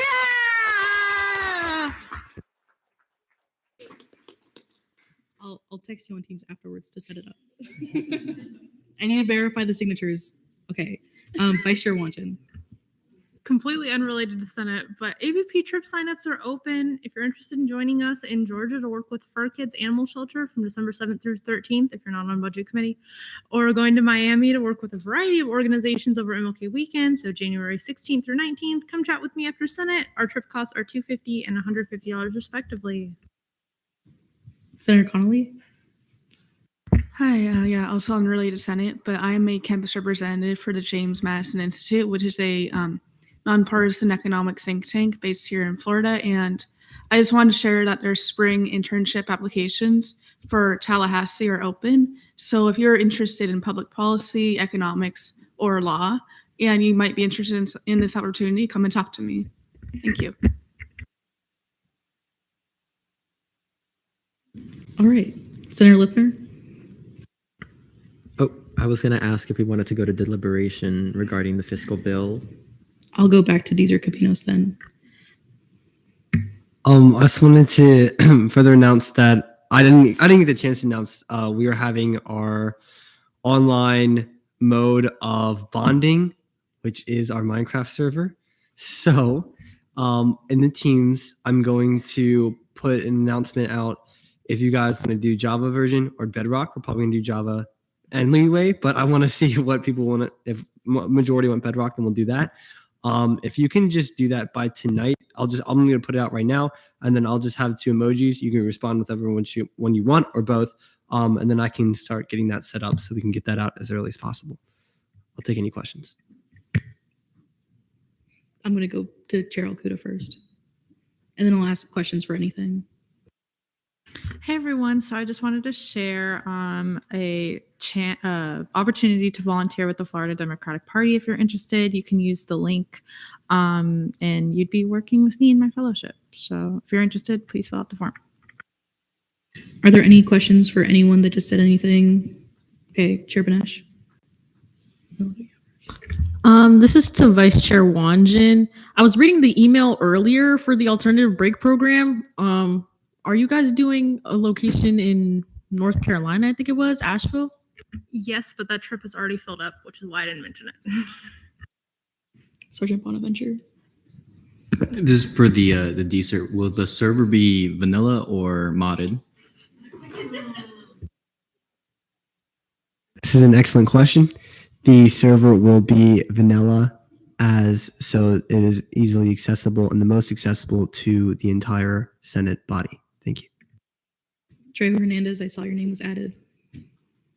I'm working on voting records, so because we have had people join and leave us, if there are any mistakes on any of them, please let me know. I'm also working on the 56 sessions voting records, so also keep a lookout in the files if you just want to peek through that.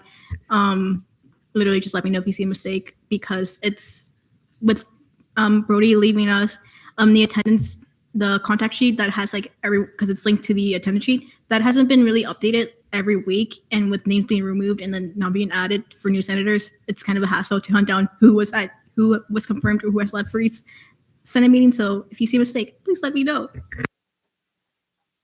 Okay. Senate deliberations, Chair Gaudio. Hey guys, so this has been a bit of a hot button issue this meeting, so I feel like it did warrant some discussion. So we had this fiscal bill, it was passed by the Senate, it was denied, it was vetoed by the student body president. The move to overturn the veto failed, but there was a majority of people who wanted to push it through. And so I wanted to bring up for discussion, as well as just mention that, again, if we really want to push this through, we could write a bill with the changes to make it acceptable. We can, again, suspend the rules to just throw the bill on the floor tonight, push it through. And then, again, I don't know the fiscal logistics of suspending the 45-day timeline, so we'd have to hear from fiscal on that. But I'm throwing this out there just to start the discussion. Okay, so with said in deliberations, we have about 20 minutes to talk about this. So I'll go to Chair Sherman first. Yeah, I'll start by saying that I did say it was, I said theoretically possible. It'd be extremely unlikely for Fong to go along with that, even if we did suspend the rules. And just a point on suspending the rules, I think it'd be somewhat inappropriate for us to suspend the rules to give us the statutory ability to defy statutes. This doesn't make a whole lot of sense. Chair Varela. Yeah, so during this time when we've been doing the Senate forum, I actually wrote a new bill that got rid of the observation and research days, which were the registration / tickets to Disneyland that I think we kind of said were not statutory / kind of murky statutory. I do think that their site visits that will be funding for the travel and lodging are fully within statutes under their networking and seminar funding classification. So, I don't know the motion to make, but I know I sent the bill to Pro Tem Hamid, I believe. So if someone or myself could make the motion, we could have that bill be put on the agenda, be remanded. I don't know past what happens past that, but yeah. So your thoughts on that? Chair Gaudio, and then Chair Lipner. I would like to mention, just kind of on the topic of like going through statutes, the way we handle bills is not statute, it is Senate rules. It's just rules we have created for ourselves, hence why we're able to suspend them in moments where it is necessary. Remember my little speech earlier about how rules reflect the spirit doesn't reflect the rules? So just saying. May I direct a question to Chair Varela? You may. Was that bill sent to acting Pro Temp Reed and D-Leg Kaufman? I sent it to current Chair Hamid. I am currently sending it to D-Leg Kaufman as well as acting Chair Reed. Give me like 10 seconds. My computer is dead using Julia's. I'm very stressed right now. No worries. Take your time. Thank you.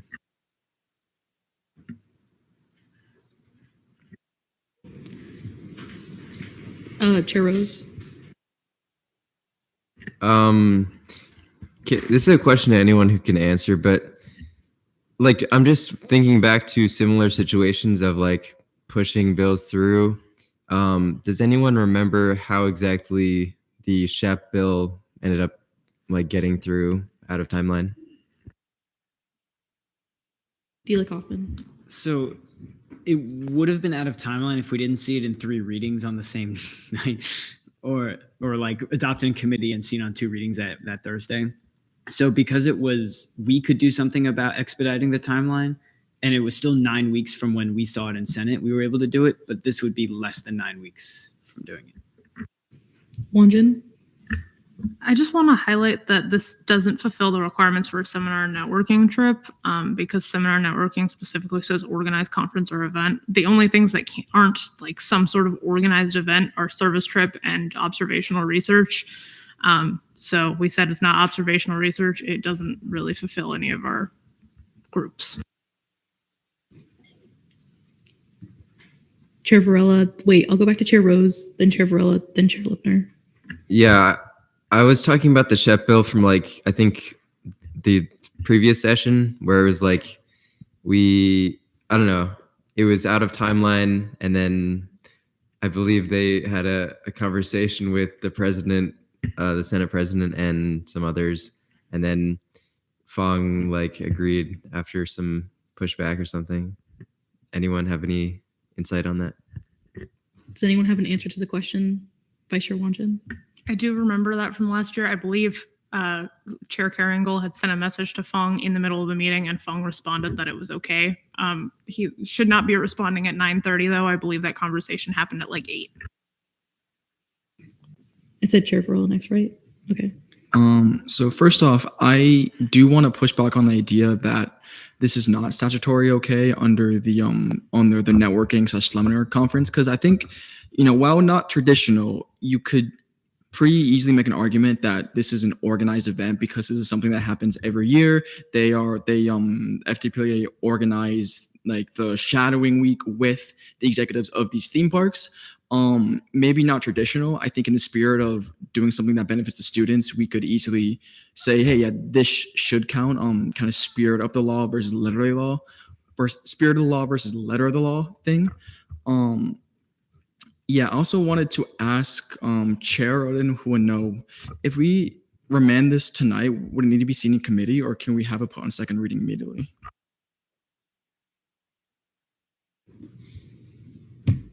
Chair Lucht. I don't know why they're not answering, but yeah, it would have to be seen in committee first. So caucus, I would assume. Yeah, that is what I was going to say. I'm sorry. Vice Chair Wanjin and then Deezer Capinos. May I direct a question to Chair Gaudio? You may. If we theoretically chose to see this, could we suspend whatever part of Senate Rule 6 it is and push it straight to second reading so it doesn't have to go through committee? If we wanted to, we could just ignore readings entirely and just say, Senate floor, it's passed. All right, good. Off we go. Deezer Capinos.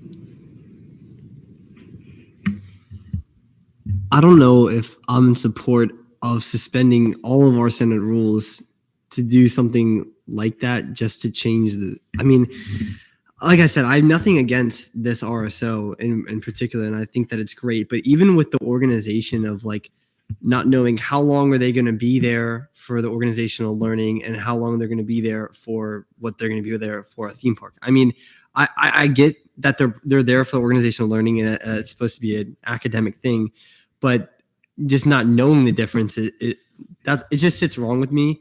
I am in support of going through and doing the whole process, but I don't know if suspending all the rules is fair. But I'd like to hear what you guys' thoughts are. Senator Green and then Eiley Rudy. I just want to put yourself in the shoes of the RSO for a minute. So they had to make the case for this trip to the CRT committee.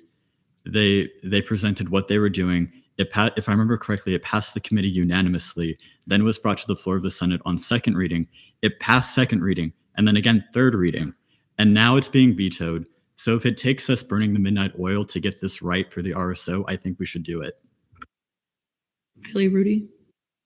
So I'm currently in contact with the RSO leadership, and because of the timing for the veto, I couldn't have them present here today, which is very unfortunate on my part because I wish they were here to talk about it because they are so passionate about the trip and the project. And I think not having the funding at all, they would not be able to do this trip. And they've been doing it for 15 years.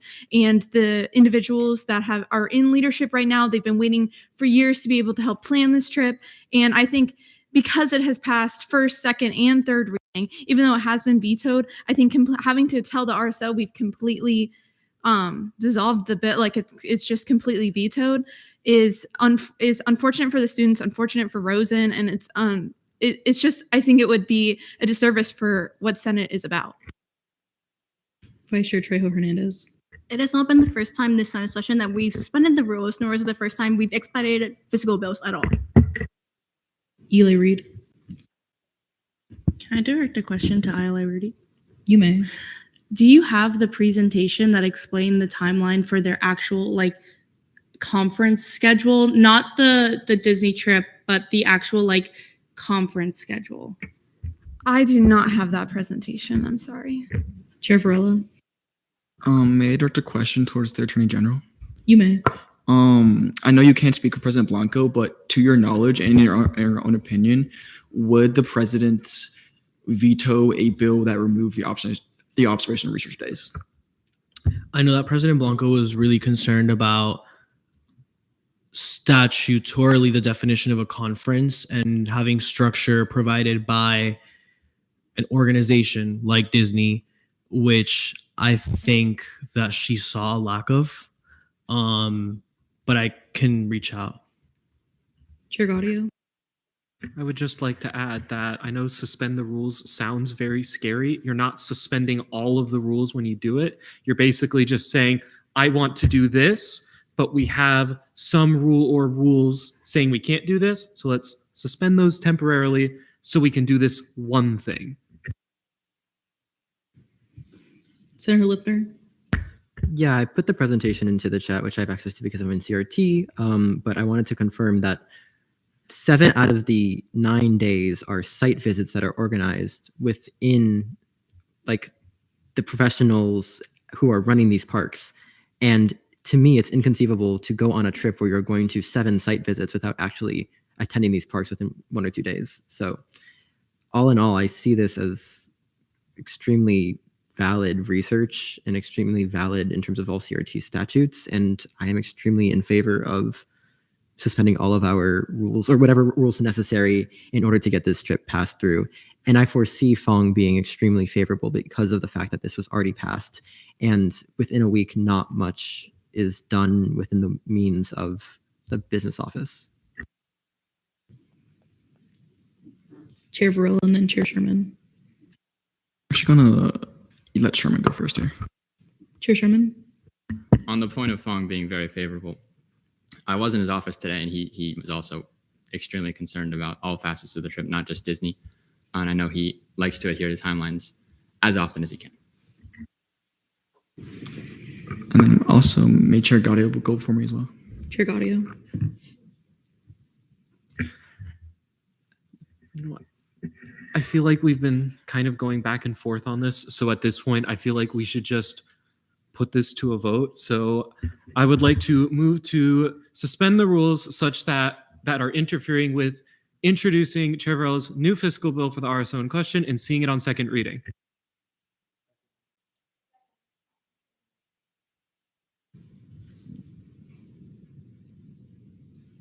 Okay, there is a motion and a second. Any objections? Okay. D. Kaufman, you have the bill. I do. I can put it on second pending the vote. Yeah. So we'll do a vote to do this because I want to make sure that we all have a consensus.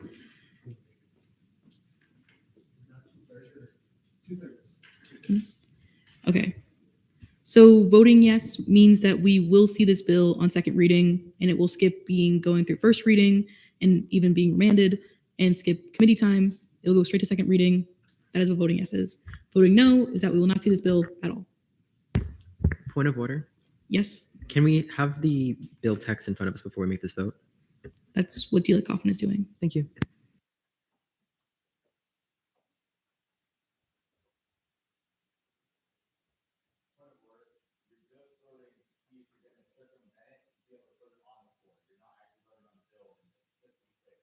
Yes, you are. I want to make sure that was clear with everybody. That you're not voting on the bill. Yeah, we are just voting on if we want to see it. We're not voting on the actual bill.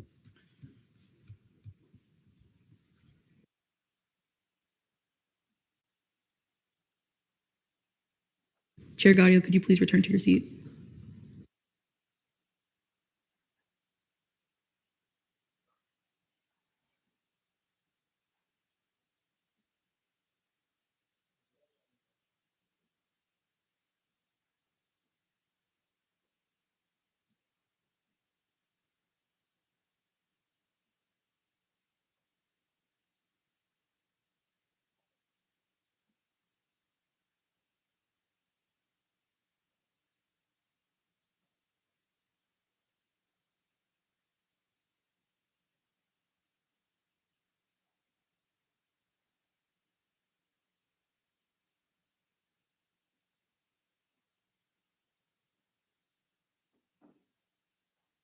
Yes. I'm really trying to put it in. I just lost Wi-Fi access, so I'm working on it. I promise.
Also, once the bill is up, I'll give you guys like a 2-minute period to read it over and then we'll vote.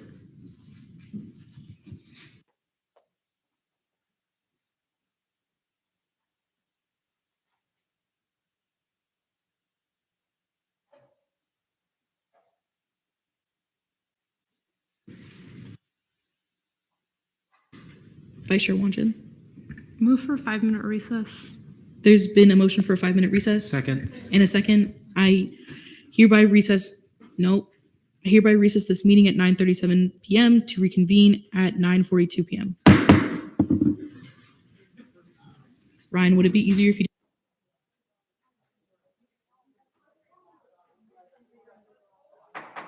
quiet in the chamber?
just discussed with the RSO the plans to change the observational research days. And I know that the placement of those days are like they have the site visits during the week because that's when their contacts will be working in office. But there's a weekend that overlaps. Like, so that's when those observational days are. So I think it would probably stay the same for lodging because they would still need to be there after that weekend because it is a 10-day experience. Any other questions? I saw Chair Lipner and then Senator Green. May I direct a question to Aile Rudy? You may. Can you just clarify what those clarifying documents that you'll be sending to the AG and other members of student government will be? Yeah, so I just was on the phone with the president of the RSO, and he said, so what the AG and the student body president has requested is having a signed itinerary for those site visit immersion days, that is the networking opportunities, events, etc., in the parks. And I was on the phone with him. He said that they would totally be able to do that, especially because most of their contacts are alumni from this program. So alumni of the future theme park leaders are the ones that they're networking with and taking them through a shadowing experience. So they said that they would be able to get those signatures and documents hopefully within the week where before Lucy would need to sign the bill. Senator Green. So my statement should actually be saved for debate. All right. Chair Chow and then Aile Reed. Can I direct a question to Chair Sherman? You may. So if there is an instance where we do pass the bill, right? Does Fong have the ability to possibly like veto this bill, or would he just have to go through with the timeline? He doesn't have the ability to veto. He also likely wouldn't have the ability to fulfill it in time. It simply is almost impossible. I said there was a chance, which I probably should not have. There really isn't. Aile Reed. Motion to allow a non-committee or a non-senator to speak. There's been a motion to allow non-senator to speak, that being the AG. There's been a second. AG Altuno. May I direct a question to Aile Rudy? You may. President Blanco wants to confirm that the alumni are Disney employees. Yes, they are. Okay, thank you. Any other questions? Chair Lipner. May I direct a question to the AG? You may. Is President Blanco's signature predicated on receiving these signatures? Yes, she just wanted to make sure that the itinerary was something that was approved by Disney executives or professionals. Chair Rose, I saw your hand up. I wanted to mention something about the deadline. Is this a question or is it a piece of debate? It was like in response to the question before about the timeline. You can answer it. I just wanted to say that like the SHEP bill from the 56th session, it was denied. It failed third reading, and then there was some commotion, and it did get pushed through like quite out of timeline, and it still, I think, all worked out well. So it's like not unheard of. Any other questions? Chair Sherman. Sorry, who wrote this? Do you agree with the Attorney General's opinion that a site visit is fundamentally not a conference? I think so. I would have to reread Title 8, but if you were defining conference as one of the funding classifications in Title 8 for allocations, I would say yes, because there is a funding classification that is networking and seminar event. This, I do believe by definition, this is a networking event because they are going to a organized event, as the RSO can prove, to go meet with industry professionals for the purpose of networking and kind of paving a way for their careers. Any other questions? Chair Sherman. There's a follow-up. I was more referring to just the basic definition of conference. It really can't be a seminar conference if it's not first a conference. May I have a quick moment to look up statutes real quick?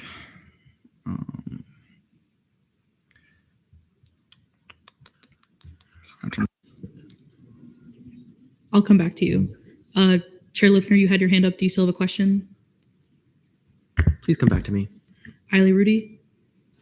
I just wanted to say I do have the statutes pulled up and I read that section okay. Chair Varela. So conference as defined by Appendix A of the CRT spending policy is an in-person gathering of professionals and or scholars at which student presents research finding, attends workshops, or enhances personal professional development skills.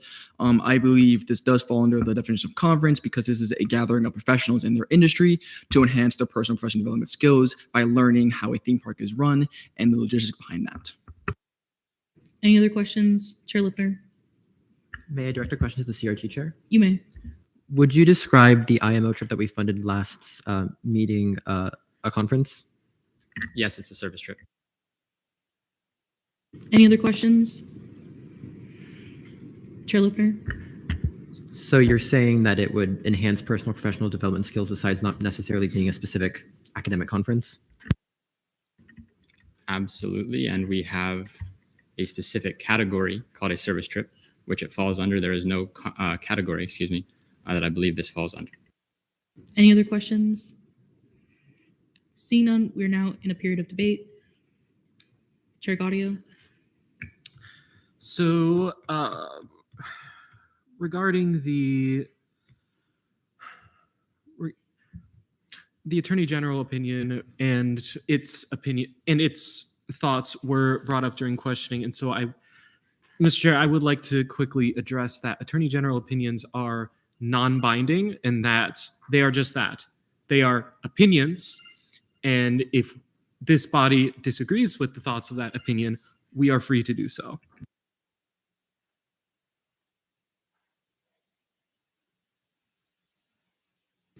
Vice Chair Wanjin. I would agree with Chair Varela's reading actually of the word conference. I hadn't actually checked the definition in a minute, and I would say that based off our definition in Appendix A of a conference, this does meet that requirement. I also wanted to push back on the idea that there's no possible way the business office could fund this. We passed it last week and it was in timeline. I wasn't here for that, but we passed it last week and it was in timeline. If President Blanco is able to sign it relatively quickly, and especially if Frame is able to sign it within a week instead of the 2 weeks she's given, we're back in timeline and the business office has no issues. Also, yes, we would prefer to follow timeline as much as possible, but the business office is able to rush things to some degree if they need to. So I would say on the business office side of things, this is generally not something I would be super concerned about, especially if we can talk to Frame and get her to sign faster. Any other pieces of debate? Chair Gaudio. So perhaps some fiscal leadership could clarify for this for me, because I am not particularly well versed in Title VIII, but we're bringing up ideas such as service trips, seminar networking trips, competition trips. From my cursory understanding of Title VIII, these classifications only actually matter for allocations. For fiscal bills, it's just what can CRT fund and not fund. So again, if fiscal leadership wishes to pipe up on that, then. Chair Sherman. Yeah, generally you only have to sort of dictate which it is for an allocation, and that's obviously how we determine how much funding we can give for that specific trip. But I've always been of the opinion that it is a comprehensive list. All conferences that could, be conceived are covered by one of those categories, even if you don't necessarily have to denote what it is when you're requesting a fiscal bill. And so if you believe, as I do, that a seminar networking trip is not satisfied here, or observational research, which we decided is not satisfied here, then this bill would not be a conference, even if it's not beholden to the types of conferences to determine funding like an allocation would be. Vice Chair Wanjin. Addressing Chair Gaudio's question, 800.20D does actually define the ways that the registration and travel account shall be used by the Senate, and it has the categories that we're allowed to fund listed, which is all the categories from allocations.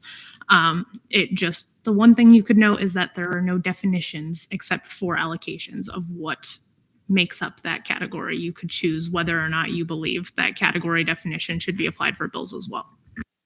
Any other pieces of debate? Chair Lipner and then Eiley Rudy. 2, if I may. This is debate. Yeah, first will be a question directed to Chair Wanjin, if I may, or Senator Wanjin, if I may. You may. Thank you. Can you just clarify That was under the FAO appendix. Is there something similar in the CRT appendix?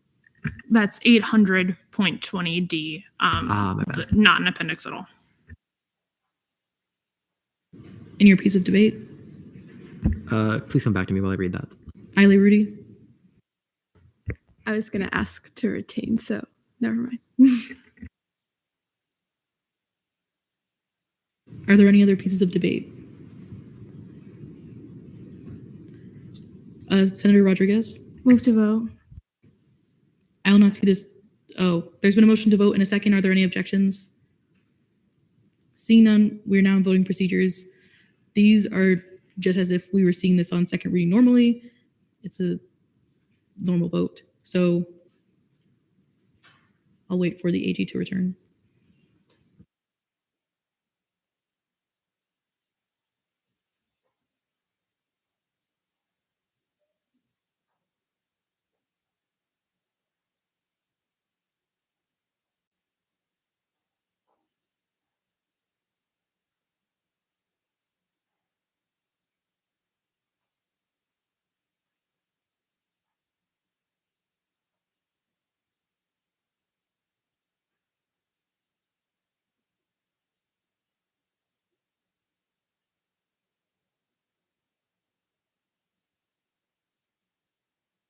Okay, with a vote count of 38 to 8 to 0, Fiscal Bill 5727 passes second reading. Vice Chair Wanjin. Move to place Fiscal Bill 5727 on third reading. There's been a motion to move Fiscal Bill 5727 Second. onto third reading in a second. Are there any objections? Seeing none, it is now on third reading. Is there a motion to move to fiscal legislation on third reading? Okay. Fiscal Bill 5727, funding for 12 members of Future Theme Park Leaders Association to travel to the 2025 California Executive Management Shadow Week trip in California from December 7th to December 17th, 2025. Chair Varela, you have 5 minutes whenever you're ready. Yeah, we've already done this. Do the right thing, send students to go network and have a better career. Do you yield your time? We're now in a period of questioning. Are there any questions? Chair Lucht? I was just going to ask, when do you think we could get that itinerary from Disney? Does anyone know? Whoever knows. Eiley Rudy? So because it was just requested to me about 10 minutes ago, I contacted the RSO, and so they said that they're going to do it as soon as possible, but I'm not sure because these are professionals in the field. We don't want to say, oh, you have to get this signed tonight. So hopefully we'll get it in the next few days. Any other questions? Chair Sherman? Direct a question to the Attorney General. You may. Would the president still sign without that, or would she wait? She would not sign without the document from Disney. Any other questions? Chair Lipner? May I direct it to the AG? You may. Can I ask why we're getting documentation specifically from Disney when we're going to 1, 2, 3, 4, 5, 6 different sites? President Blanco wanted to request a document from the main organization that is organizing this. And so in my understanding, that would be Disney, if I'm not mistaken, but that would just add more legitimacy to the actual itinerary and provide more structure to the networking event. Chair Lucht? I guess this is to the ILA. Would it be possible to get an itinerary for all 6 of the or whatever, however many organizations? Yeah, so when I contacted the RSO, I asked for all the itineraries for each of the parks. Chair Gaudio? So just to kind of touch on terms a little bit, so it was mentioned that, like observational research performance art in Title 8 is not defined outside of the appendices, apparently. So naturally, the definition of research in Black's Law Dictionary is serious study of a subject with the purpose of acquiring more knowledge, discovering new facts, or testing new ideas, or the activity of finding information that one needs to answer a question or solve a problem. So you may all take that as you will. We're in a period of questioning. Deezer Capinos? Motion to move to debate. There's been a motion to move to debate. Are there any objections? In a second. We're now in a period of debate. Deezer Capinos? Okay. So my biggest two problems when I first was looking at this was the tickets, which I feel like got resolved, and which was the itineraries, which I believe is also resolved, knowing that the president will not sign off on this unless the itineraries are written. And so, seeing that those are my two biggest concerns, I will be voting in favor of Fiscal Bill 5727, knowing that it'll be more structured. I do believe that it will fall under a conference because of the observational research, because of the shadow program, and that there are employed and UCF alumni. So I'll be voting in favor of this bill, and I encourage you to do the same if you had the same sentiments that I did about the tickets and the itinerary. Thank you. Senator Paul. Can I direct a question to Chair Gaudio? You may. If the president doesn't sign for because of the itinerary, can we overrule that judgment? So if we approve this bill, there are two courses of action. The student body president may, they may sign it, veto it, or not do anything. If they sign it, we know what happens. It goes to Dr. Frame. If they veto it, it will return to us. We may move to overturn that veto. If they don't do anything within 5 academic days, I believe is the timeline, it is considered passed and it just goes to Dr. Frame's desk. So this would be resolved within 5 academic days at the longest. Trejo Hernandez. I have two things. I get wanting the itineraries for these site visits, but at the same time, these are professionals on West Coast time. It is currently like 7 o'clock. They're probably having dinner, winding down. Other part, first, people were confused why we're referring to Black Law Dictionary. Per our UCF Student Government Constitution, the most current published edition of Black's Law Dictionary, unless otherwise stated, blah, blah, blah, shall be used in understanding unspecified terms contained within the aforementioned documents. Chair Sherman, I saw your hand up. Do you still have a piece of debate? Yeah, I think we've discussed this at length, so I'm not really going to try to convince anyone here. I just want to bring up a couple points. First, the trip has not gotten any more structured. They're just now providing itineraries to explain the lack of structure. And two, if you want to sort of talk about pulling the rug from the RSO, if we tell them, it's all resolved, we tore up our governing documents and now it's all good, and then it turns out it's too late once we get the itineraries, whatever, we can't fund them. That's arguably even worse. So those are just a couple points I have. Chair Lust. May I ask a question to the AG? You may. If Lucy does not receive the itinerary within the 5 academic days, is she going to veto it based on the fact that she doesn't have it, or just not sign it? I would have to reach out, but she did say that she was not comfortable without those itineraries. Also, a reminder, please make sure that you're using proper titles. Aile Rudy, I saw your hand up. I just wanted to kind of go off of the point of Chair Sherman, where he said that it would be worse if we said we approved this bill and then it didn't get signed by Lucy instead of just not approving it overall.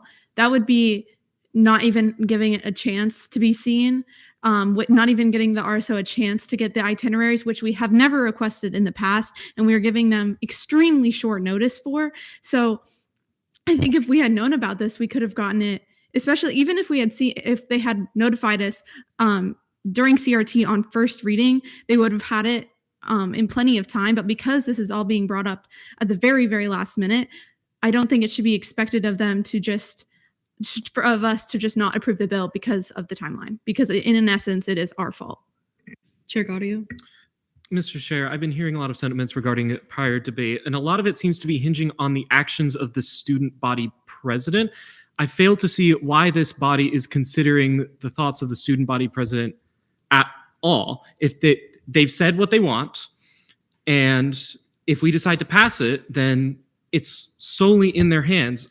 We should not be considering what the student body president thinks on a process that they have a say in regardless. We should be solely considering, what does this body think of passing this bill? The thoughts of the student body president can come later. They can come after this meeting. For now, all we should be caring about is, what do the people in this room think of this? We have about 5 minutes left. Chair Varela. Move to vote. There's been a motion to move to vote in a second. Are there any objections? Seeing none, we are now in voting procedure.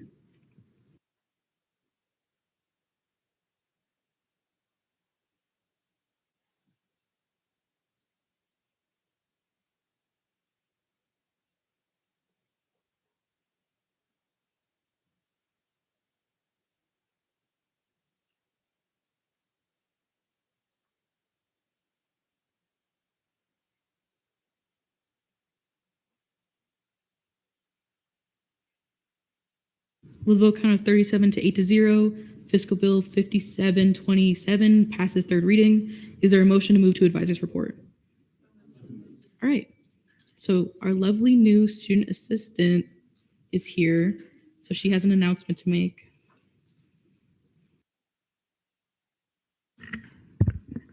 Hi.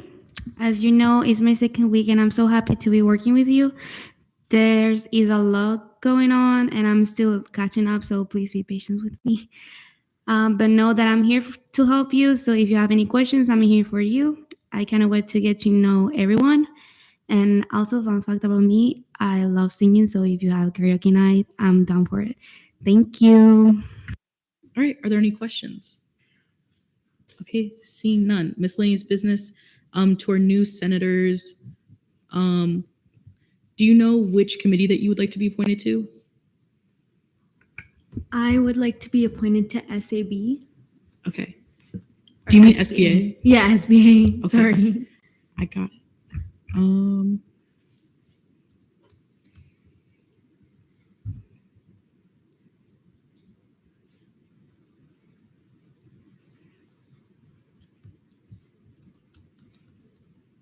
Okay.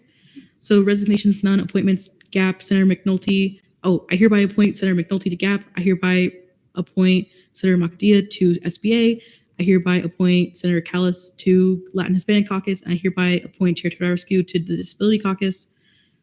Chair Gaudio, the other new senator, said what other committee they wanted to be to you. They did. They requested to be a part of GAP. However, with the current appointments, GAP is now full. So I do not know what other committee they would like to be on. Statutorily, they have until next meeting to be on a committee anyways. So, all right. Trejo Hernandez. My motion move back to Senate Forum. There's been a motion to move back to Senate Forum. And a second. Are there any objections? Seeing none, we're back. Trejo Hernandez.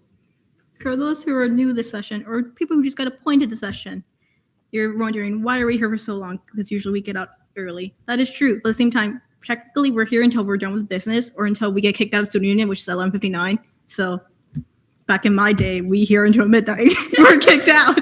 But I want to say we're here because we're elected to be here. And this is part of the responsibilities of being a senator because like whereas with like other associates, your times of working are during the day. For us, it's just like condensed into like Thursday night. As well as the fact that I forgot my other thought, but we're doing good work. Also the fact, per the Constitution, we, as the student body senate, allocate student funds paid through activity and service fee. That is a power given to us by the Constitution.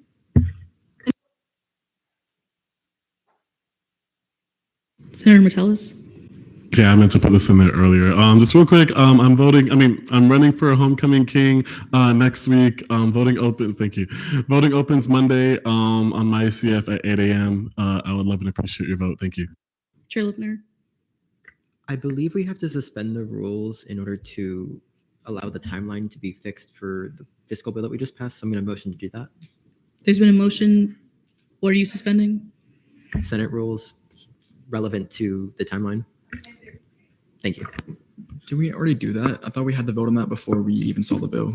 We are in formal procedure. Please do not speak out of turn. Chair Gaudio.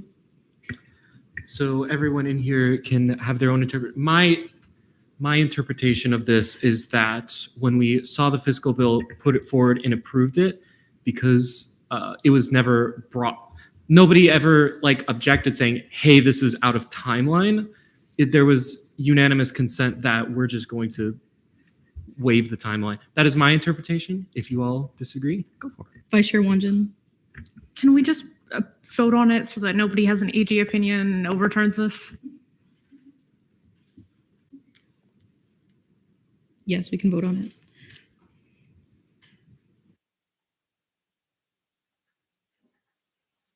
it. Also, on a lighter note, we're in voting procedures. Go ahead.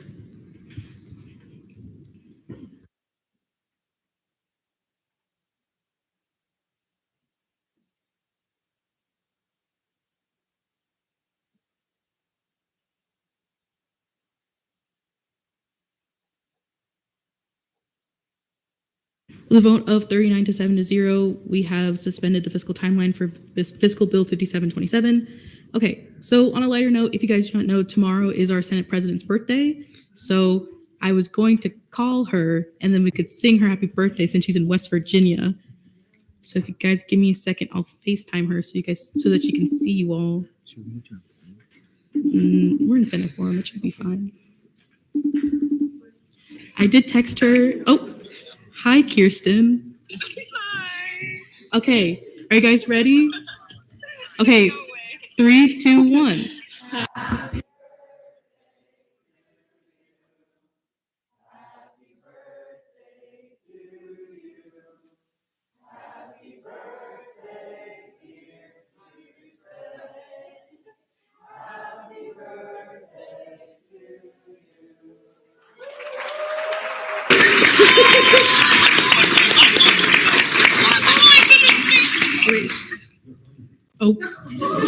Oh, also, she really appreciates the picture if you scroll down the agenda.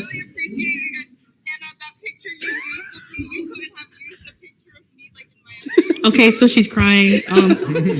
Bye, Kirsten. We really appreciate you.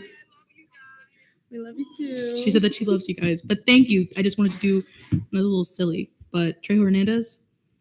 I motion to strike Senator shout-outs from the agenda. Second. Okay, so there's motion to strike Senator shoutouts from the agenda in a second. Okay, we will be keeping the picture of Kirsten, or Senate President Courts. Okay, so Hamid's, is there a motion to move back to miscellaneous business? So moved. Okay, Hamid's noteworthy nightgowns, I'll give it a 7. Nightgowns are too specific. So since I was sharing this meeting, I was going to let the remainder of the pro temp and Senate President's office do the selection. So I was going to make Deezer Capinas do the honorable mention. Ile Rudy would be doing 3rd place. Anna Reed, Eli, sorry, I didn't mean to do the full name. Eli Reed will be doing 2nd place, and then Delia Kaufman will do 1st place. So Deezer Capinas, do you have an honorable mention for the best outfit for tonight? Can you get back to me? Okay. So we'll go over. Okay, so Ile Rudy, do you have a 3rd place? Okay, see, this is a little tough because, like, I'm 3rd place. So, like, this would be 1st place in my heart. Future homecoming king over here, Jordan Magellan.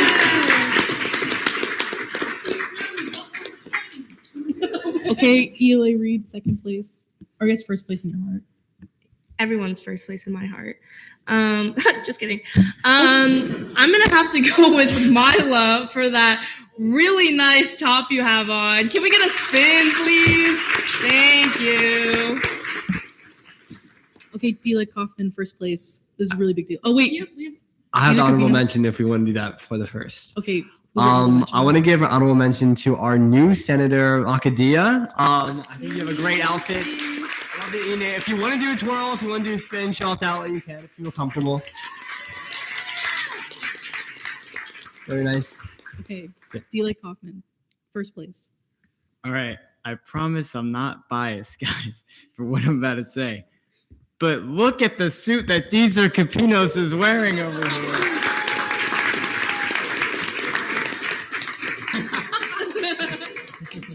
First place over here. Okay. So with that, I'm going to do what the Senate President usually does, and I'm going to call on a random person.